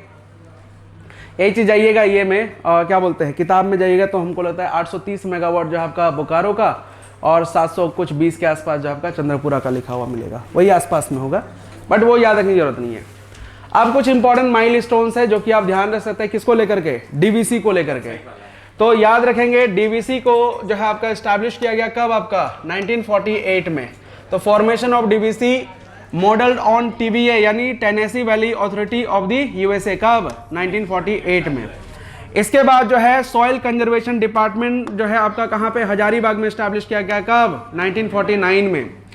1959 याद रखने की जरूरत नहीं है। 1953 जो है आप याद रखेंगे क्योंकि ये इंपॉर्टेंट है, commissioning of the first dam at Tilaiya and first क्या है, pulverised fuel power plant in Asia at Bokaro. तो कम से कम ये फर्स्ट डैम वाला याद रखेंगे। इसके बाद जो है आपका first underground hydel station at Maithon. तो मैथन में जो है आपका पहला जो है आपका भूमिगत है ना, भूमिगत जो है आपका एक क्या बोलते हैं पावर स्टेशन बनाया गया। 1963 छोड़ दीजिए ये। इसके बाद जो है इसको भी छोड़ सकते हैं 2001, ठीक है, ये भी छोड़ सकते हैं। इसके बाद जो है ये वाला 2007 वाला याद रख सकते हैं, ठीक है। ये जो है आपका joint venture with Tata power, first PPP in the Indian power sector. तो ये जो है ना एग्जाम में आया हुआ है, भले आप इसको इग्नोर कर दें लेकिन ये आया हुआ है। और मैथन जो है आपका जो पावर प्रोजेक्ट है ना वो जॉइंट वेंचर है किसका, टाटा पावर और डीवीसी का। तो 2007 में शुरू हुआ। इसके बाद जो है आपका 2018 में जो है ध्यान रखें first ever cross border power supply to Bangladesh, यानी जो है आपका बांग्लादेश को सप्लाई करने, और ये पहला जो आपका क्रॉस बॉर्डर एक तरह से ये है, ये ध्यान रखेंगे। इसके बाद जो है आपका बाकी कुछ याद नहीं रखना है इसमें, ठीक है, थोड़ा बहुत ध्यान रख लीजिएगा, काफी है इतना सा। इसके बाद आ जाइए स्वर्णरेखा नदी घाटी परियोजना, ठीक है। स्वर्णरेखा की बात करते हैं तो स्वर्णरेखा में कुछ ज्यादा याद नहीं रखना है, ये एक जॉइंट प्रोजेक्ट है। अच्छा, दामोदर भी क्या है आपका जॉइंट प्रोजेक्ट है, किसका, शुरू में ही वो लिखा हुआ था, झारखंड और बंगाल, ठीक है, पश्चिम बंगाल। ये भी एक जॉइंट प्रोजेक्ट है लेकिन झारखंड, पश्चिम बंगाल और उड़ीसा का 3 राज्य जो है इसके बेनिफिशियरी स्टेट में आते हैं। तो विश्व बैंक की सहायता से शुरू किया गया एक परियोजना है जिसमें स्वर्णरेखा नदी पर चांडिल डैम और गालूडी बैराज बना हुआ है, जबकि खरकई नदी पर ईचा बांध और गाजिया बांध बना हुआ है। इसके तहत जो है आपका हुंड्रू जलप्रपात से ही नहीं, अब किताबों में लिखा हुआ है तो इसलिए हमने इसको वैसे ही छोड़ दिया, हुंड्रू ही नहीं बल्कि जब जाइए सिकीदिरी, ठीक है, हुंड्रू, कई अलग अलग जगह सब जगह मिला करके देखेंगे कितना आपका 130 मेगावाट क्षमता का जो आपका जल विद्युत उत्पादन किया जा रहा है, ठीक है। 130 कई जगह पे ये ना ज्यादा लिखा हुआ, ऑफिशियली मैं आपको बता रहा हूँ 130 ही है ये, ठीक है, कुछ नहीं है इसमें ज्यादा, बस इतना ही याद रख लीजिएगा। इसके बाद आपका मयूराक्षी प्रोजेक्ट। तो मयूराक्षी प्रोजेक्ट आपका कहाँ पे, तो मयूराक्षी नदी जो आपका देवघर के त्रिकुट पहाड़ी से निकलती है, यहीं पर बना हुआ आपका कौन सा, यहीं पर बना हुआ है मसांजोर डैम। मसांजोर डैम की बात करते हैं तो इसी को जो आपका कनाडा डैम कहा जाता है या फिर पियर्सन डैम भी बोलते हैं, ठीक है। क्यों कहा जाता है, बी पियर्सन ने इसको इनॉग्रेट किया था, कनाडा के जो आप फॉरेन मिनिस्टर थे। तो मयूराक्षी नदी पर बना हुआ है और डैम का नाम क्या है आपका मसांजोर। आगे जाएंगे तो यहां पर एक बैराज है जिसको तिलपारा बैराज कहा जाता है, तिलपारा बैराज बोलते हैं, ठीक है, बैराज कहा जाता है, जो कि कहाँ पे है, पश्चिम बंगाल में है, ध्यान रखेंगे। कहाँ पे है?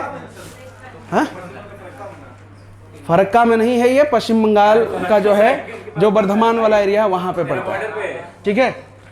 तो याद रख लीजिएगा, यह परियोजना झारखंड और पश्चिम बंगाल की संयुक्त परियोजना है। इस परियोजना के अंतर्गत मयूराक्षी के ऊपरी भाग में मसांजोर बांध एवं निचले भाग में तिलपारा बैराज बना हुआ है। मसांजोर बांध का निर्माण कनाडा की वित्तीय सहायता से किया गया, इसलिए इसको कनाडा बांध कहते हैं। उद्घाटन अगर आपसे पूछा जाएगा तो याद रखिए बी पियर्सन, उद्घाटन बी पियर्सन, ठीक है। तो ये जो है कनाडा के विदेश मंत्री, विदेश मंत्री, कोई वैसा डेट याद रखने की जरूरत नहीं है, ठीक है। इसके बाद जो है आपका, इसके बाद कोयल कारो परियोजना। कोयल कारो परियोजना जो है आपका यहाँ पे देखेंगे, ठीक है। तो जो है आपका दो, इधर आपका कारो नदी और इधर जो है आपका दक्षिणी कोयल नदी, ये दोनों पर बना हुआ है, ठीक है।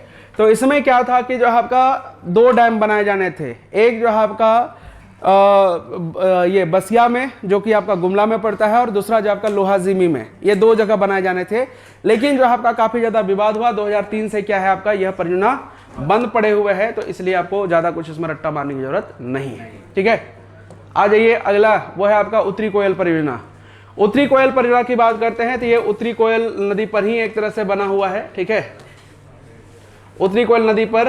तो 1992 से बंद पड़ा हुआ था, और चूंकि जो है आपका पलामू में एक कटकू जगह है, कटकू में ही जो है आपका क्या बनाया जाना था, कटकू बांध बनाया जाना था, ठीक है। बट अब ये जो है बंद हो चुका है, अब केवल याद रख लीजिएगा मंडल बांध, मंडल बांध जी, मंडल बांध जो है आपका 5 जनवरी 2019 को इसे शुरू किया गया बाय पीएम नरेंद्र मोदी, ठीक है, इसका इनॉग्रेशन किया गया। बाकी कुछ भी अलग से याद रखने की जरूरत नहीं है। पलामू में आते हैं उसमें भी। अब ये क्या है, ये भी जॉइंट प्रोजेक्ट है किसका, आपका झारखंड और बिहार का। अवरोधक बांध का मतलब क्या है, जैसे पंचायत डैम को ले लीजिए, धनबाद में है, मैथन डैम भी धनबाद में है। अब वहां से मान लेते हैं पानी को छोड़ा गया, तो पानी जो है तेजी से जाएगा। अगर मान लेते हैं उसको कुछ जगह पे जाके कंट्रोल अगर न करें तो आसपास के एरिया को डुबा सकता है, ठीक है, इतना पानी होता है सो, ठीक है। तो उसके लिए एक बनाते हैं अवरोधक बांध, जिसको हिंदी में बैराज कहा जाता है। तो उसमें क्या है कि पानी को कुछ समय के लिए क्या करेंगे, होल्ड करके रखेंगे, फिर उसको जो है थोड़ा थोड़ा करके आपका आगे छोड़ा जाएगा। तो उससे क्या है कि चीज़ों को कंट्रोल करके रख सकते हैं, नहीं तो पता चला कि पूरा जो है डूब गया। हाँ, एक ही है दुर्गापुर में। बाकी जो है जैसे तिलैया बांध के पानी को कंट्रोल करने के लिए बना दिया गया, कौन सा, बाल पहाड़ी बना दिया गया, ठीक है। बाल पहाड़ी जो है जस्ट तिलैया से आप नीचे आएंगे तो आपका जो है गिरिडीह में बना हुआ है वो, है ना, वो भी एक छोटा बांध है।